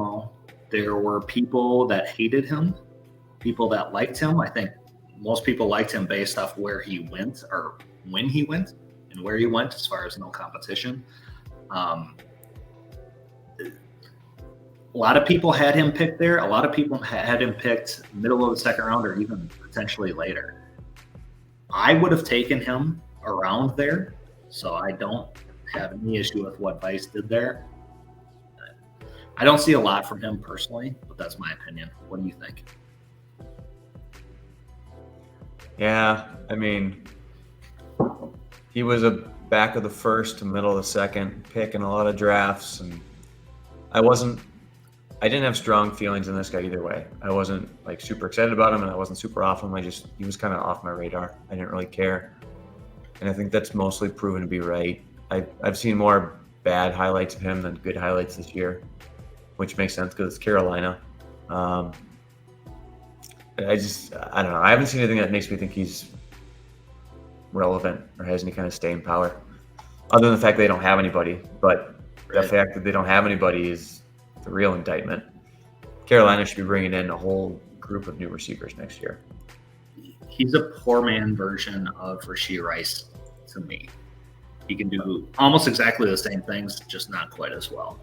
And with him being there, I thought at this point it was kind of a weird draft where there was such a drop-off that pick 114 or wherever you took the first receiver after all those first-round picks wasn't much different at all compared to pick 3-1, which was Tank Dell. I look at this guy and I see Quentin Johnson. So sure, just another loser. Yep. So we'll move on real quick. I had to pick 2-1, 2-2, and 2-3 actually. I traded pick 2-2 and 2-3 just because once again these receivers to me were all the same. It was just personal preference. Honestly, these guys from 2-2 to 3-1 were personal preference, whoever you liked more. And I didn't care really who I had. I took Kendre Miller because I was high on him. It has not worked out so far. And who knows, maybe it never will. But I like him because he's a big-bodied guy. He's young. We'll see what happens with him. He's been injured all the time.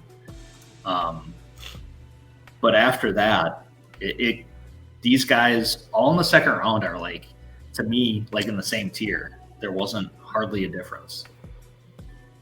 To me, that started back with A-Chain. Yeah. Once Charbonnet went, up through Tillman here, was pretty just lateral.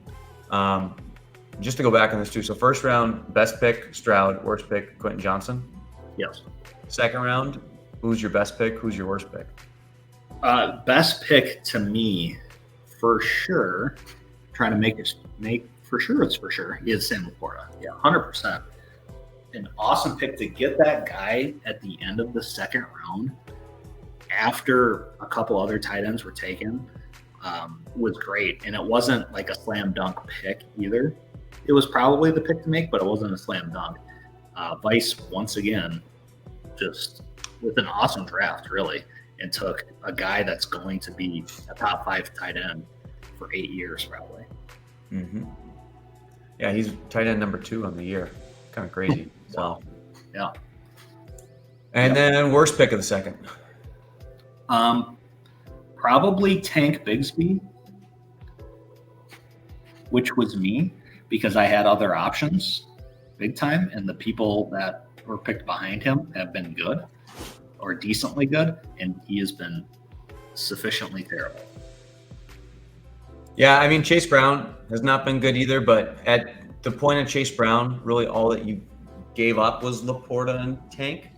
At Tank Bigsby, you still gave up more, and it was a higher pick. So I was very bullish on Tank. I thought he was going to be great this year. Picked him in a ton of best ball. I love the situation from him. He's not even a backup. No, yeah, and man, I don't think he will be. They wanted to give him the spot, and they wanted to give him 30% of the snaps, and he has just been awful, terrible. So, and I can't imagine him being a good player ever. Yeah, if you come in and suck like this, I don't think you can turn that around. I think you're just dead. And what it also did do is it given more value back to Etienne, because there was concerns like with Kenneth Walker, there was concerns about what's going to happen in the backfield. It's going to get split. And Etienne has a stranglehold in that backfield. So, yeah, Tank was a bad pick. But you were able to flip him in a first for Saquon. So that kind of worked out for you. Yeah. Chase Brown hasn't done anything. Little early because he's, just hasn't been involved. Mixon gets older, and maybe he can. Has he been injured too? I think he's been injured as well. I would assume so, but I honestly don't even know. I can see that, for a point in the year, he was doing nothing here. So I did notice him in the Jacksonville game, and he looked pretty good on some runs this last week. But a couple other good picks. I don't know how fast you want to go through this. Marvin Mims, I don't know. People really like him. Some people do. I don't. I don't know. I don't think he's a fantastic player at all. He will be a big shot guy, and I think pretty much nothing else, but he's young. He could develop. I don't know. I don't necessarily like the pick there. I don't know if you want to comment or you want me to keep going. I thought Mims was a good pick there at the time. He just doesn't seem like he has much of a role in offense other than coming in and running a vertical every now and then. So it just seems very limited. It's obviously year one. Sutton has been pretty good. Jerry Jeudy's been awful. And Fireball Jones, Tim Patrick, he's another season any injury, so they kind of need him. But the fact that he couldn't step up and do anything, he had one game here, 69% snap count. Look how that game went. One target, no catch. So I don't think that they trust him at all, honestly. And the fact that it was Sean Payton's first year there, that was his guy. He had the opportunities to do it, and he hasn't yet. So I don't feel really good about him at all. I think it's surprising to see him do as bad as he is, but I would agree that is not – he's had the opportunity this year, and he's not been able to do it. So, yep. Josh Downs, to me, a very good pick there. Like I said, these receivers. Who took the pick? Weissman, of course. Of course. He makes all the good picks. That's what he does. Good pick there. I think he's going to be a quality player, probably a receiver 2 going forward. And he traded him. 2-3. Sure. He traded him for Puka. So great job by him. I got some thirds too. Yep, you did. Let's not forget that. Mm-hmm. And I can maybe turn those thirds into Tank Dell. So perfect. We'll see. Josh Downs has been great. It is a little interesting listening to the coaches speak over there in Indy. There's a focus on wanting to get Alex Pierce more involved, and you saw it last week. Josh Downs had the week before against Tampa, like it just seemed out of sync with Gardner Minshew. Some of it seemed like it was Downs' fault. Some seemed like it was Gardner's. They made an effort to get Alex Pierce more involved. He had a big game. They said that they would expect to see that continue moving forward. And Alex Pierce has been getting 100% snap count basically every week. So do we see? I don't know. We'll see what happens with Downs. Still like him as a player. I didn't like him coming into the draft. I thought he was going to be a loser. And I don't think I 180'd as hard on any players as I did Josh Downs this year. I love him. He's great. Very good with the ball in his hands. So I think he's got a good outlook moving forward for sure. I'll believe that when I see it with Alex Pierce. They can say that all they want, but he's happened last week. So there's your first week. Yeah, he's a downfield threat, and that's good. That's good for a team. Just fantasy wise, I don't know. Rashee Rice, good pick there, Mike. Thank you. Yeah, Rashee Rice to me is a limited player, but he's very good at certain things. Like you get the ball in his hands, and he's awesome. He is awesome. We haven't seen it that much, but I think he's very good at contested catches. He's good at catches that aren't easy, and he's not good at catches that are easy. I don't think he's a great route runner, but I think he's going to be a wide receiver 2 on their team and a wide receiver 2 for fantasy for a while, which is a good pick. I love Rice. I've very high on him all offseason. I rode the highs and lows of watching him drop passes in preseason games and drafting a whole bunch of him in best ball. Overall, I am extremely happy with how this year has gone for him. If you would have told me that week 12 and week 13, he was going to have 10 and 9 targets with 8 catches both those weeks, I would have said, yes, please. This is fantastic. One thing that's a little bit concerning is his snap counts are still, they seem like they've kind of plateaued at around this upper 60 range. I know Kansas City likes to shuffle in a lot of skill players left, right, front, and center. It'd be nice to be able to see him be out there for 90 or 100% of the snap counts because I think he clearly is their best receiver. But they just don't do that over there, which I guess keeps players fresh. So whenever he's on the field, like he demands to get that many targets with that level of snap count is impressive. He's good with the ball in his hands.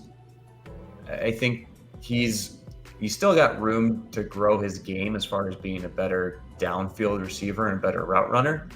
And that can happen too. Michael Pittman was extremely limited his first year in the pros with the Colts. All he did was run dig routes and drag routes. And like he couldn't do anything. And then he became a really good downfield player.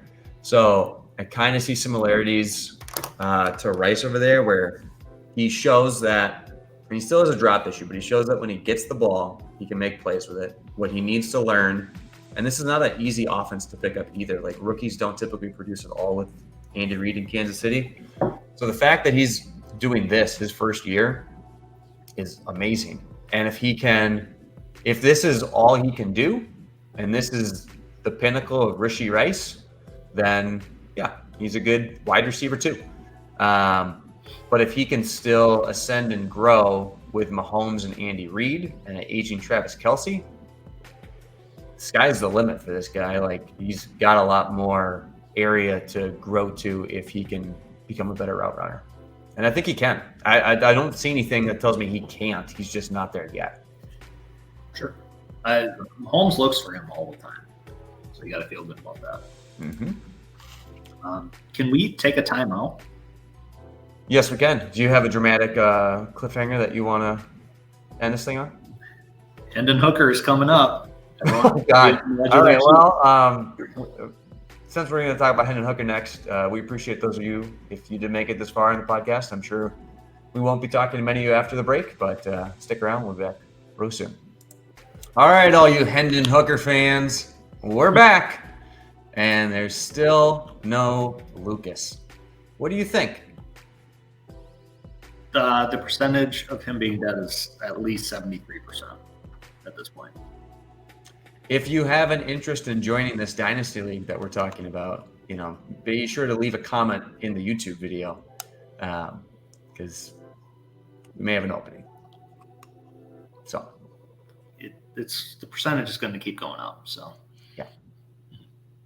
All right, go ahead. Let's hear it. Your guy. My guy, Hendon Hooker, 25 years old. Look at this, though. What a nice game log right there. Yep. It's going to be hard to remember that one. You take Hendon Hooker, you know exactly what you're getting. Nothing. Right. Forever. Potentially. Yeah. It's a super flex league. You take a shot. You hope that Goff sucks. And he'll eventually get some time. The issue is Goff hasn't sucked. And, I get the pick 100%, but they needed a quarterback too. Yeah, because this was before they had Stroud, obviously, and it was Daniel Jones and Matt Stafford, and it's like that's not going to work. When did the Lions take him? Second round? Oh, geez, not another one of these games. Actually, I found it right away. Pick 68. Look at this. It took me forever to find Devon A-Chain. Okay. So start of the third round, you're thinking he's going to get a chance at some point. So you take the chance on him if you think he's going to be good. You do it. I don't like him as a player. I never have. So I don't know. I don't think it's going to work out, but I get it. What do you think? Anything else? I didn't like him either in college. So a lot of differing opinions here about Mr. Hendon Hooker. The thought process with him was that Goff and the Lions were better last year, before they drafted him, but they didn't make the playoffs. And Goff is probably pulling a Geno Smith and just outperforming what his skill level was. And Hendon Hooker was so good with Tennessee, statistically at least. He was old, though, too, like as a rookie. So he's old. And he was going to miss probably the entire year on injury. So it's kind of like, okay, we'll draft him and hopefully he'll get a chance to compete for the quarterback spot the following year. It's a great pick to throw in a taxi squad and say, not my problem this year. And then you see what happens next preseason and see if, in the perfect world where Jared Goff isn't the guy, you see if he's trending to be the guy next year. A full year after you draft him, that is. But yeah, I didn't like the pick from the Lions. I just don't get it. Like, you draft this guy, he's going to be injured. Okay, fine. But he doesn't have huge upside at all. And you're basically drafting somebody that you're hoping is as good as the guy who's starting. To me, like, there wasn't a ceiling. People love this guy. People are high. People wanted Hendon Hooker with his injury to be a first-round pick in the NFL draft. I think that, so we hear these reports, and I think these are the teams coming out saying this just so other teams try to pick these guys or to throw other teams off. I don't think it's serious. At the very least, there was rumblings about it. So. Sure. Yeah. He was in a very simplistic offense at Tennessee for the quarterback. Good if he didn't get under pressure. Gadgety offense. The what? A gadgety offense. Yes. Yeah. 100%. And whatever. We can move on. Yeah, he sucks. And they're not happy about that pick either, but Michael Mayer. Presumed tight end 1 that fell to this point in the draft and was quite a value. at draft time. I don't know if he was the tight end 1 after the draft. He was a tight end 1 going into the year. Yeah, before the rookie draft, before Kincaid landed with Buffalo, Michael Mayer was thought to be maybe the best tight end in the draft class. Okay. Upside is kind of limited. I think he can be a decent to good player. He's getting a ton of snaps now. I think he can be a tight end 10, the tight end 10. So, late tight end 1. I don't think he's got a ton of ceiling personally. The pick was fine. It just makes it look worse since Laporta is still there. Well, yeah, and he also looks worse because this draft class has such good tight ends. Like it was known to be a good tight end draft class, but dear Lord, like Kincaid and Laporta and even Musgraves, and then you've got a guy like Michael Mayer here too, and he hasn't been much of a. I mean, he's got 1 touchdown, but he hasn't really shown out yet. The coach likes him if the coach is still there next year, but we'll see. It's still a good pick. It's interesting because, I mean, is Krill going to have a dilemma next year with which tight end to start between Pitts and Michael Mayer? Depends on if Arthur Smith or whatever the coach's name is still there. Yeah. All right, moving on. So at this point, you kind of knew a run of running backs was coming, and Michael had this pick, and I think he made. I was between these 4. Sure. Roshan, Tank, Tajay, and Reed. That was what I was looking at. Okay. And I think realistically, I was between Roshan and Tajay. Sure. No, I think you made the right pick here, which was not an easy pick. I don't think it was an easy pick at all in this situation. And Roshan seems to be a guy that's going to be in the league for quite some time, in my opinion. He's good at most things. I don't know if he's going to be a game breaker, but he can receive, he can block, he can run decent, he's got good size. I think this is a good pick. And if you get that loser Justin Fields off the field and somebody else for him, he could be even better, in my opinion. Somebody that's not going to take away the rushing and somebody's going to dump off to him more. Yeah, I think he's more talented than Zach Charbonnet. I agree with that. Roshan's had bad luck this year. So there was uncertainty about what the quarterback situation was going to, or running back situation was going to be in Chicago. You got Foreman, you got Khalil Herbert, you got Roshan. And then Khalil was a guy, and Khalil got hurt with a high ankle sprain. But at the same time that he got hurt, where Roshan was clearly the 2, like Deonta Foreman was healthy and active every week. Roshan had a bad concussion injury, which kept him out 2 weeks. It was this Washington game right here. This is when Justin Fields was kind of clicking. The offense was really moving.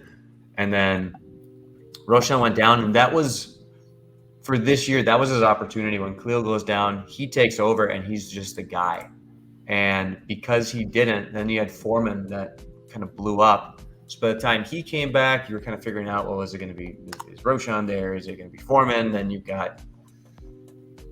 Then Khalil comes back, and even this week, like, I'm starting Roshan Johnson in my redraft league where I really need to win. It's not because I'm excited about it. It's because I don't have really any other option. And I don't know what's going to happen this week. Like, the Minnesota game was a huge surprise. Roshan was the guy. His snap count was good. 74% snap count. Like, I was at that game, and he was just the dude. Khalil was an afterthought. But now this week, you see that Deonta Foreman doesn't have his injury anymore. And it's like, well, what the? I think they need to see what they have in Roshan and give him the rest of the season to be the dude. Because Foreman's not your answer for the future. You could argue Khalil is, but I think you should see what you got with Roshan, give him a chance.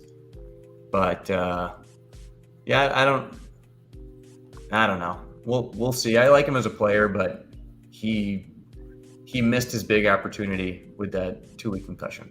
That could have really changed the outcome of his season. Sure. So, young guy has a lot of opportunities, in my opinion. I think it was a good pick. So, I like the pick. I mean, he'll be around next year as either the lead back or the backup. So, Right. And I think he's got a 3-down skill set too. So, Yep. Tank, we talked about him. He sucks.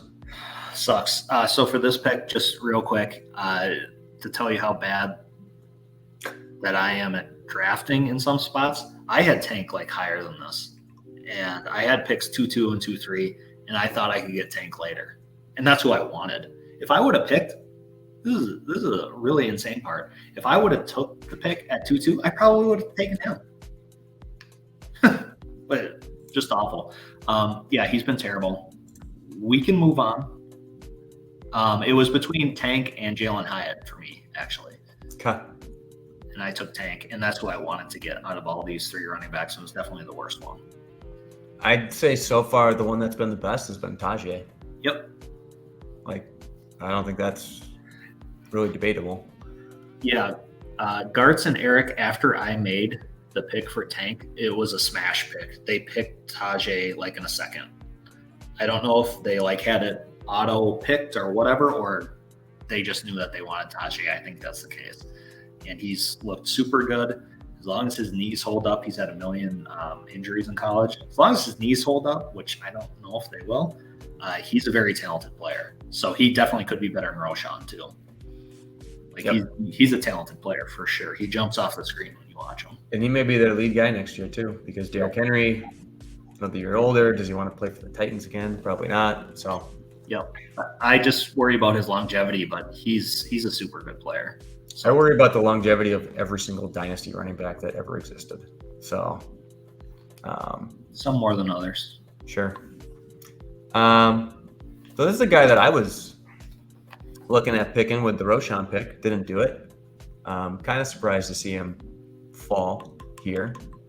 Jackie took him and did end up flipping him. Let's see. It was Jaden Reed and Alvin Kamara for DJ Moore and a 2nd-round pick. So essentially, if you want to look at it as Kamara for DJ Moore and Jaden Reed for a second, basically like a re-roll at the 2nd pick. I think Jaden Reed's been really good this year. Jaden Reed's been super good. That was a fantastic pick. That's one of the best picks of this round. Was Jackie picking him. Look at this, wide receiver 26. Yeah. That's been a super good pick. I've been surprised with it personally. He wasn't really on my radar. So super good pick by Jackie. She actually had, we don't know for sure where it's going to be with Levis, but at least she has an opportunity of a quarterback, an opportunity for a while, and she made a really good pick with Reed here. So, What do you think of that trade at this point that she did? can you say it again? Kamara and Jaden Reed for DJ Moore and a 2nd-round pick. I would still take DJ Moore. I would still take DJ Moore. Maybe I wouldn't, because right away, for sure, I thought it was a good trade for her. But Jaden Reed has shown so well. That might not be the case. It's interesting, isn't it? It is. Yeah. It's the risk of if you draft, there's risk in drafting these rookies, and there's risk in trading them away. Yep. And I understand that because I drafted Quentin Johnson, but I was able to trade him away. I acquired Puka afterwards, but I sadly traded him away. So yeah. All right. Hi, your boy, your actual boy. This is my boy. Blitnikoff winner, very young guy, awful situation. Not really. No? Who's their quarterback? Danny DeVito? Here's why I say it's not awful. They got Danny DeVito as a quarterback. As a wide receiver, I think the worst thing you can do is get buried on a depth chart. Sure, you'd rather have, Mahomes than DeVito. Are you sure? The sub guy. Well, I don't know. We're not going to go down that rabbit hole. But he was drafted in a place that had no elite talent, no good weapons, just a whole bunch of slot receivers. It was him and like 7 Cole Beasleys. So from that regard, it was a good spot where if he was good, he had the opportunity to ascend that depth chart really quickly, even though the QB play isn't great. And Daniel Jones wasn't awful, at least the perception of him going into the year. You can have your thoughts, but it wasn't. He just got a new 4-year deal, took the team to the playoffs the year before. Was a streaky player, but, you know, that'd be my take. Okay, you're done. I'm trying to look up pass per game for teams. They have to be, or pass yards per game. They have to be at the lowest, or one of the lowest. Okay. I think the situation's terrible. Even if Daniel Jones is there, he doesn't throw deep. He's a deep threat guy. And they haven't played him, and I have been surprised by it personally. They are dead last. Okay. They haven't had anyone that can throw. They haven't had anyone that can throw deep. They haven't had anyone that can block so the passer can throw deep. I think it's a terrible situation. You want to guess the bottom 3 passing offenses? Don't spend too much time on it. Just Patriots? Nope. No? Okay. There's 6. There's 5, sorry. Chicago Bears? Nope. There's 7. It's the Giants, it's the Steelers, and then it's the Broncos, which is really weird because of how well. That's why I asked the question. It would have taken me 10 guesses. So yeah, because from a touchdown standpoint, the Broncos have 21. The Broncos are, in the top 10 for touchdowns. For touchdowns, it's Jets, Steelers, Patriots are the bottom. So, but anyways, yeah, I wouldn't give up on Hyatt if I were them at all. I just picked him up this week in my redraft because, I don't see myself playing him, but he's a big play guy. He's starting to get some opportunities. I think he's a good start, like for toilet bowl consideration. If I'm Eric, I don't know how I get how you can start whoever you want, but realistically, I'm starting Hyatt every week for the boom potential for a bad team. I agree. So I don't dislike that pick at all. No, and he should be able to grow as a player too. Yep. We've talked about this. I don't know if we want to talk about it anymore. Here it is. The next Iowa superstar tight end. He's already arrived. Sam Laporta, fantastic pick by Vice. Let's look at Vice's draft a little bit. Stroud, superstar. He picked Charbonnet, fine. Mingo, not entirely sure. Downs was a good pick. Laporta, slam dunk. Just fantastic. He's traded off some of these guys. I don't think he's going to trade off Laporta unless he gets a great trade offer. Just a great pick. Yep. I have nothing else to, unless I want to go down the rabbit hole of, me and Vice were looking at swapping these picks here, Laporta and what became Tillman. I was looking because I knew I was one pick after Vice, and I knew I wanted either one of those two. I slightly favored Laporta, but not enough to care. I had Mark Andrews too, so I was like, well, we were looking at making a trade swap, and then I would have taken Laporta. But because I had Mark Andrews, I was like, okay, I don't want to give up really even anything. I'll just take whoever's left, and I'll be fine either way. And in hindsight, that's unfortunate. Wish I would have switch swapped because I'll take Laporta. I mean, no one knows he would have been this good, but if you have that problem where you have, I don't necessarily think it's a lesson either because, if I'm faced with the same situation next year, I don't know if I do it any differently. Having Mark Andrews, I don't know if you want to gamble on what could be I got Tillman, but the next guy was Tank Dell. Like I could have got a good receiver upside. Do you really want that much good tight ends? Like you can start to, but do you want to? So yeah, I think it was the process of not making the trade was fine. It clearly didn't work out. Heck, I had trades with Vice, Mark Andrews for Laporta before he blew up. Let's see, which game was it? It must have been. So you were going to trade. This was straight up, or what was this? He offered Laporta and Mingo for Mark Andrews. And I said, I want Charbonnet too. So I want all three of those guys for him. And he said, no. And I think I could have got any variation of, I could have got like Laporta and, I could have got Laporta and Charbonnet probably.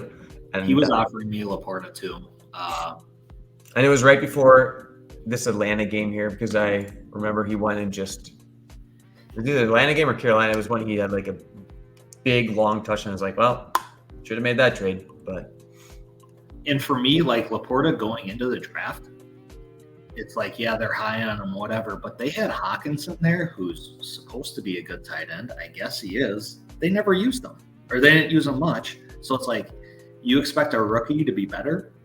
Yeah, apparently you do, because he's been awesome. Yeah, and this target volume is just so good, so reliable. Him and Goff have a great rapport. Yeah, great player. A fantastic pick by Weissman. Last pick of the second, Junior Randy Moss. I like this pick. He hasn't done anything really yet because he hasn't had the opportunity, but his quarterbacks have sucked. Yeah, Deshaun Watson sucks. And now they got rid of Donovan Peoples-Jones to give him an opportunity. He's getting a ton of snaps. I think he could turn out to be somewhat of a player. Yeah, I mean, at this point, I'd rather take him than Marvin Mims, I think. I agree. Yeah. So we haven't seen much. Who knows? And I'm starting to become more pessimistic about these big body receivers that don't move as quickly and can't get open. But it's nice. It's great to see the snap counts this high. Happy to see him getting involved. I don't think David Bell ever did anything like this last year. No. So, yeah. His story is yet to be told. Speaking of big body receivers, it's a different NFL now. Like, they don't allow these guys to really.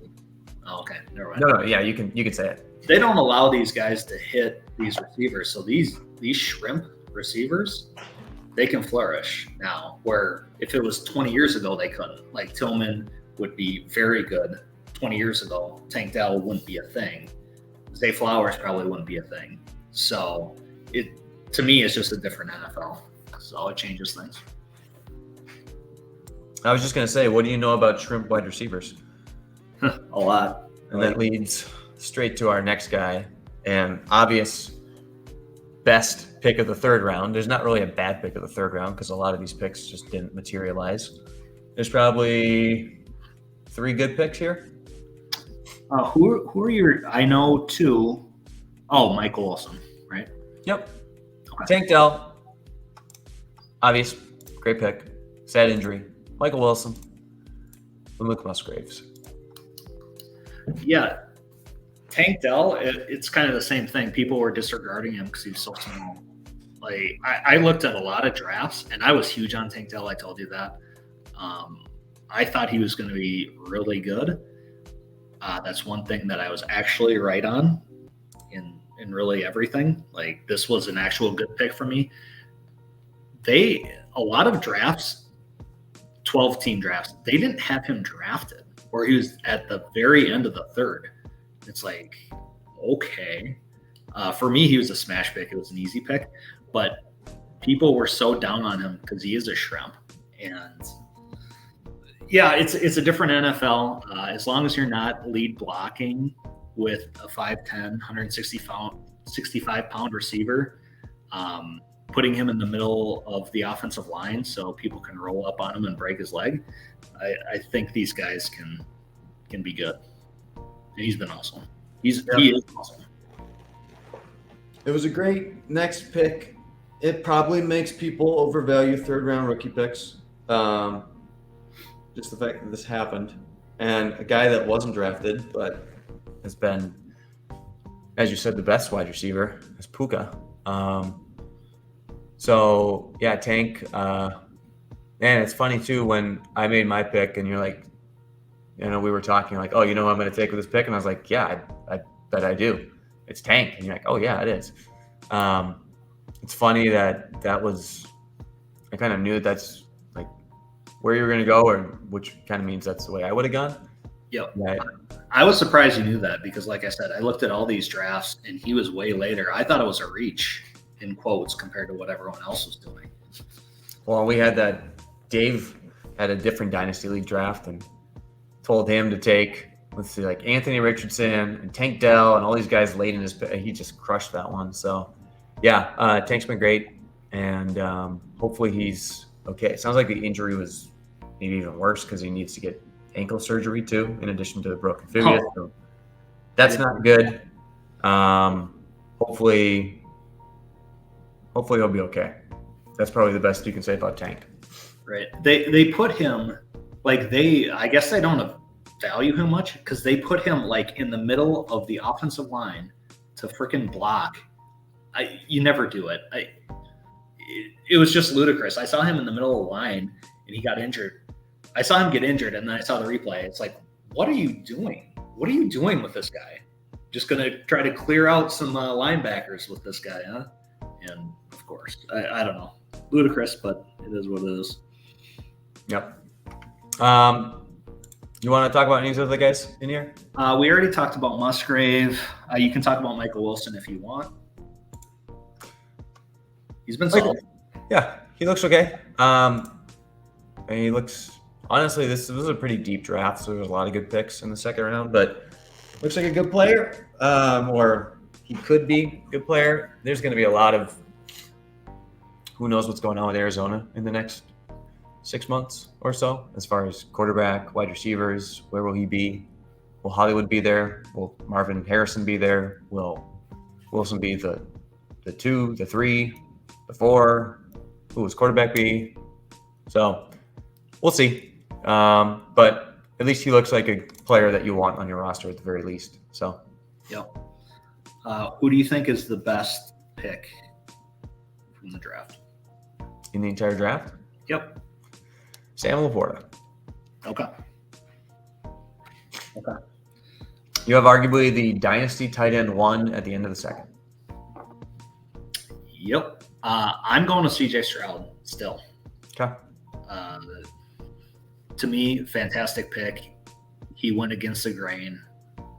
Just an awesome pick. As far as like a draft grade goes, Vice Man, Fighter of the Day Man, ridiculous. Stroud, Charbonnet, okay, Mingo, whatever. Downs and Laporta. Like those 2 picks, Stroud and Laporta, just fantastic picks. If you looked at my draft, it probably is better, but it was kind of easy picks for me. Richardson, Gibbs, Young, Zay, Kendre, Tank Bigsby sucks, Tank Dell. You had better draft capital than him. Right. Yeah, those were easy picks for me besides Dell. That was an easy pick, but other people don't think so. But Vice just killed it in this draft ridiculously. He should try to get more picks, I think, because he was just awesome. I think your picks didn't all work out, but you still had a good return. Like JSN still probably will be a very good player. Johnston sucks. Who do you think had the worst draft? I was going to try to go over this and look at this. I didn't look at it just because there'd be teams that picked one guy in the second round, and if they miss, they miss. Like, what do you do? Like, for example, Pat had Chase Brown, Evan Hall, Deuce Vaughn. I thought Deuce Vaughn was going to be good. They haven't done anything, but they're all like late picks. What do you do? Type thing. As far as a worst draft. So you're saying with the draft capital that you have. Taking into consideration with the draft capital you have. Yep. I have my answer. Is it you? It's me. Yeah. Yes, I have some players that are good, and damn it, I better with all the draft capital I had. So, I had 2 firsts, like 3 seconds or something. Yep. So you better get something good out of that. Yep. No, JSN, and it's gotten a little bit better, but luckily traded Quentin Johnson away. JSN's getting a little bit better. Rice has gotten a little bit better. Roshan, so that's one reason when we did the last one and we're talking about teams in the best position, that's why I couldn't put like you over like my own team, I guess, just because you have a ton of draft picks, but you don't 100% know what you're going to get. You got a ton of picks, but you suck at picking. So yeah, no, I don't think you suck at picking. You took the consensus picks, they just didn't work, and that happens. So you got unlucky, that's for sure. Yeah. Okay. Well, that wraps that part. So the last thing that I wanted to talk a little bit about here is Keep Trade Cut is a online draft tool and roster evaluation tool. And I'm sure a lot of people have used that to kind of do the trade calculator and see what they should they make this trade, should they not? But it also has some really cool stuff where you can import your league and it will give you power rankings essentially from a dynasty perspective of who has the most value. So initially we were going to do this and there's going to be, both Spitz and Hoppe trying to guess, but Hoppe's he's probably buried at this point in his casket. So it's going to be a game of one. Spitz, if you had to guess, what are the top 3 teams taken into consideration when you're looking at roster plus picks? Plus picks. Yep. Okay. And before I forget, we should probably real quick at the end of this, like go over the top rookies, like for the top 14 rookies to see where they are according to like Keep Trade Cut. Sure. Top 3 teams. Let's see here.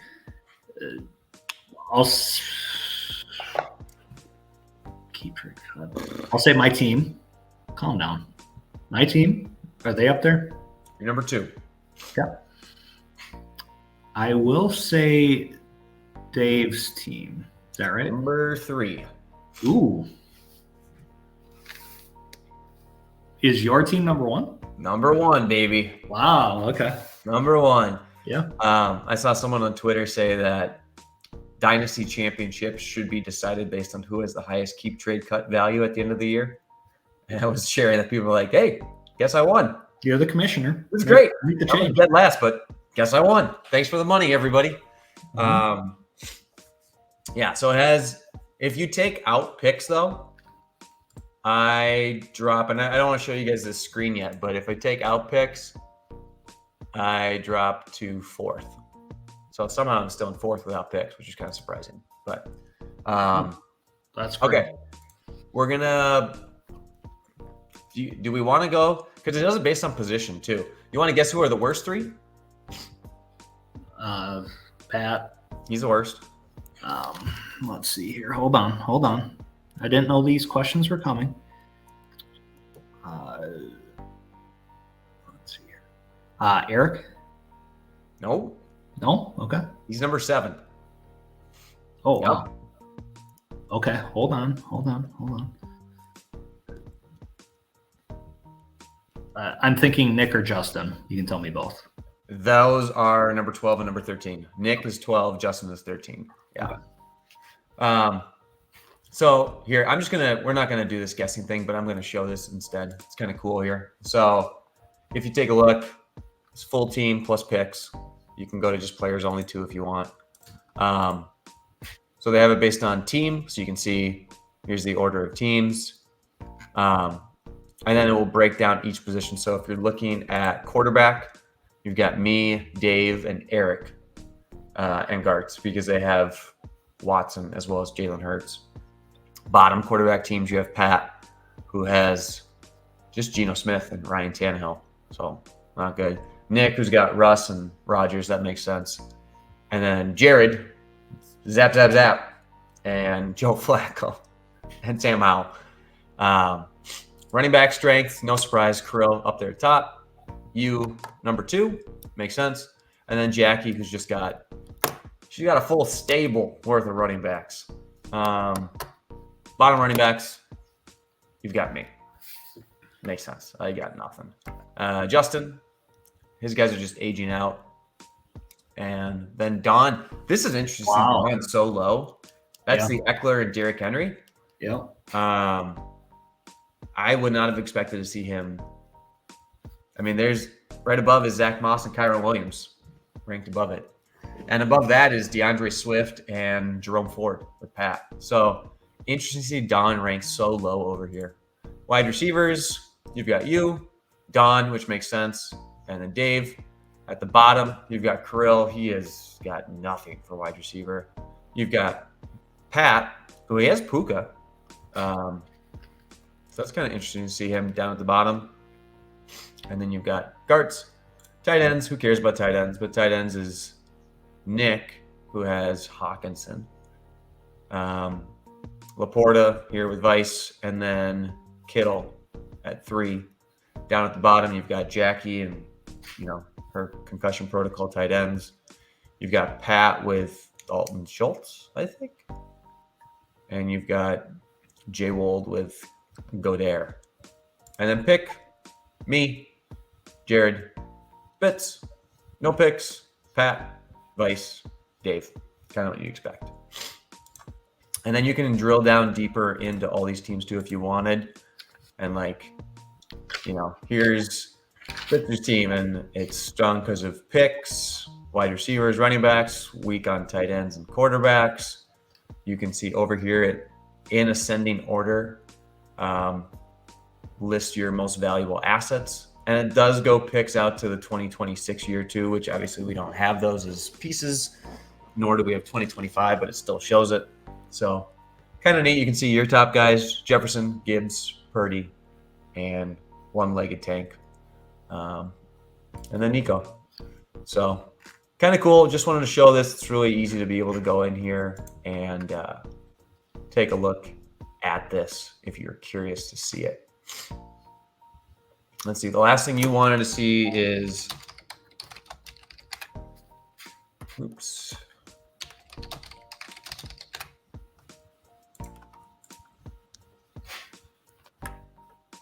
So let's see. Rookie rankings. Right? Yep. No, I just thought it'd be interesting to see where people were drafted compared to where they are now. CJ Stroud is a top 5, top 10 pick in Dynasty startups. And that's just huge. Coming from Look at that value. It's redonkulous. So Yep. Bijan is pretty much right where we thought we would. So is Richardson.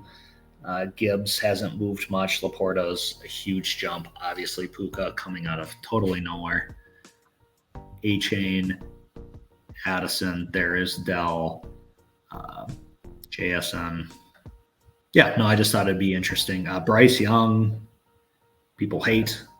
His value has gone way down, way down. There's your guy, Rashee Rice. Rice and Downs and Sharp. The whole gang's right here for you. Mm-hmm. So yeah. Just interesting to see where people.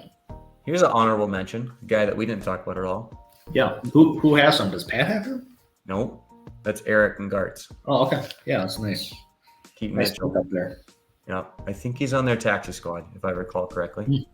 But yeah, he went undrafted, and he's been a little bit of a spark of life for the Ravens. Yeah, no, he jumps off the screen too. So it's possible that he could be there. I don't know if you call him the main running back, but like the lead running back of a stable next year for sure. Here's Quentin. He's here. It's got to be exciting. Demario Douglas, another guy too. I think he's good. That's another one of the rookie receivers that I have. He was also undrafted. Yep. I would easily take him over Mingo, and easily take him over Quentin Johnson, over Mims. I think Douglas was good. Yeah. Probably over Hyatt. I'd take him over Michael Wilson. Yeah, he could be like where Jacoby Myers was in his rookie year. Nobody knew of him, but you picked him up. He was good. They said he was good. He performed like he's good. He is good. And wide receiver 2, wide receiver 3. Yeah. Well, I think that pretty much sums up a rookie draft. It's kind of fun to relook back at that, and it'll be interesting too when everyone knows where the picks are to kind of look at it once we know who's declared for the draft, how that will go, and then after the draft itself happens, and then the rookie draft, and we'll have to set up some time in the offseason to at least do a draft recap. I don't know if we want to do a draft preview because that's kind of almost tipping your hand, but for sure a draft recap one would be a lot of fun. Talk through that when that gets done. And we got playoffs coming up right around the corner too, and a lot at stake. So 9 teams are contending for playoff spots. You got your bottom 3. There's only a couple teams that don't have much to play for this week, so should be a fun end of the season. Yeah, you got anything you wanted to add? No, I think we covered it. You got a couple hours more material that we want to go over? Pray for Hoppe. That'll only take me a couple seconds. Yeah. So no, we're gonna have this be a concise 2.5 hour podcast. So. Yeah, that's great. Yeah. Cool. All right. Well, we don't have any outro music to play, so you guys can actually hear me articulate as opposed to have the music drowned it out. But thanks for watching. Good luck this week, and we'll see you soon. Bye. Cool. See you, man.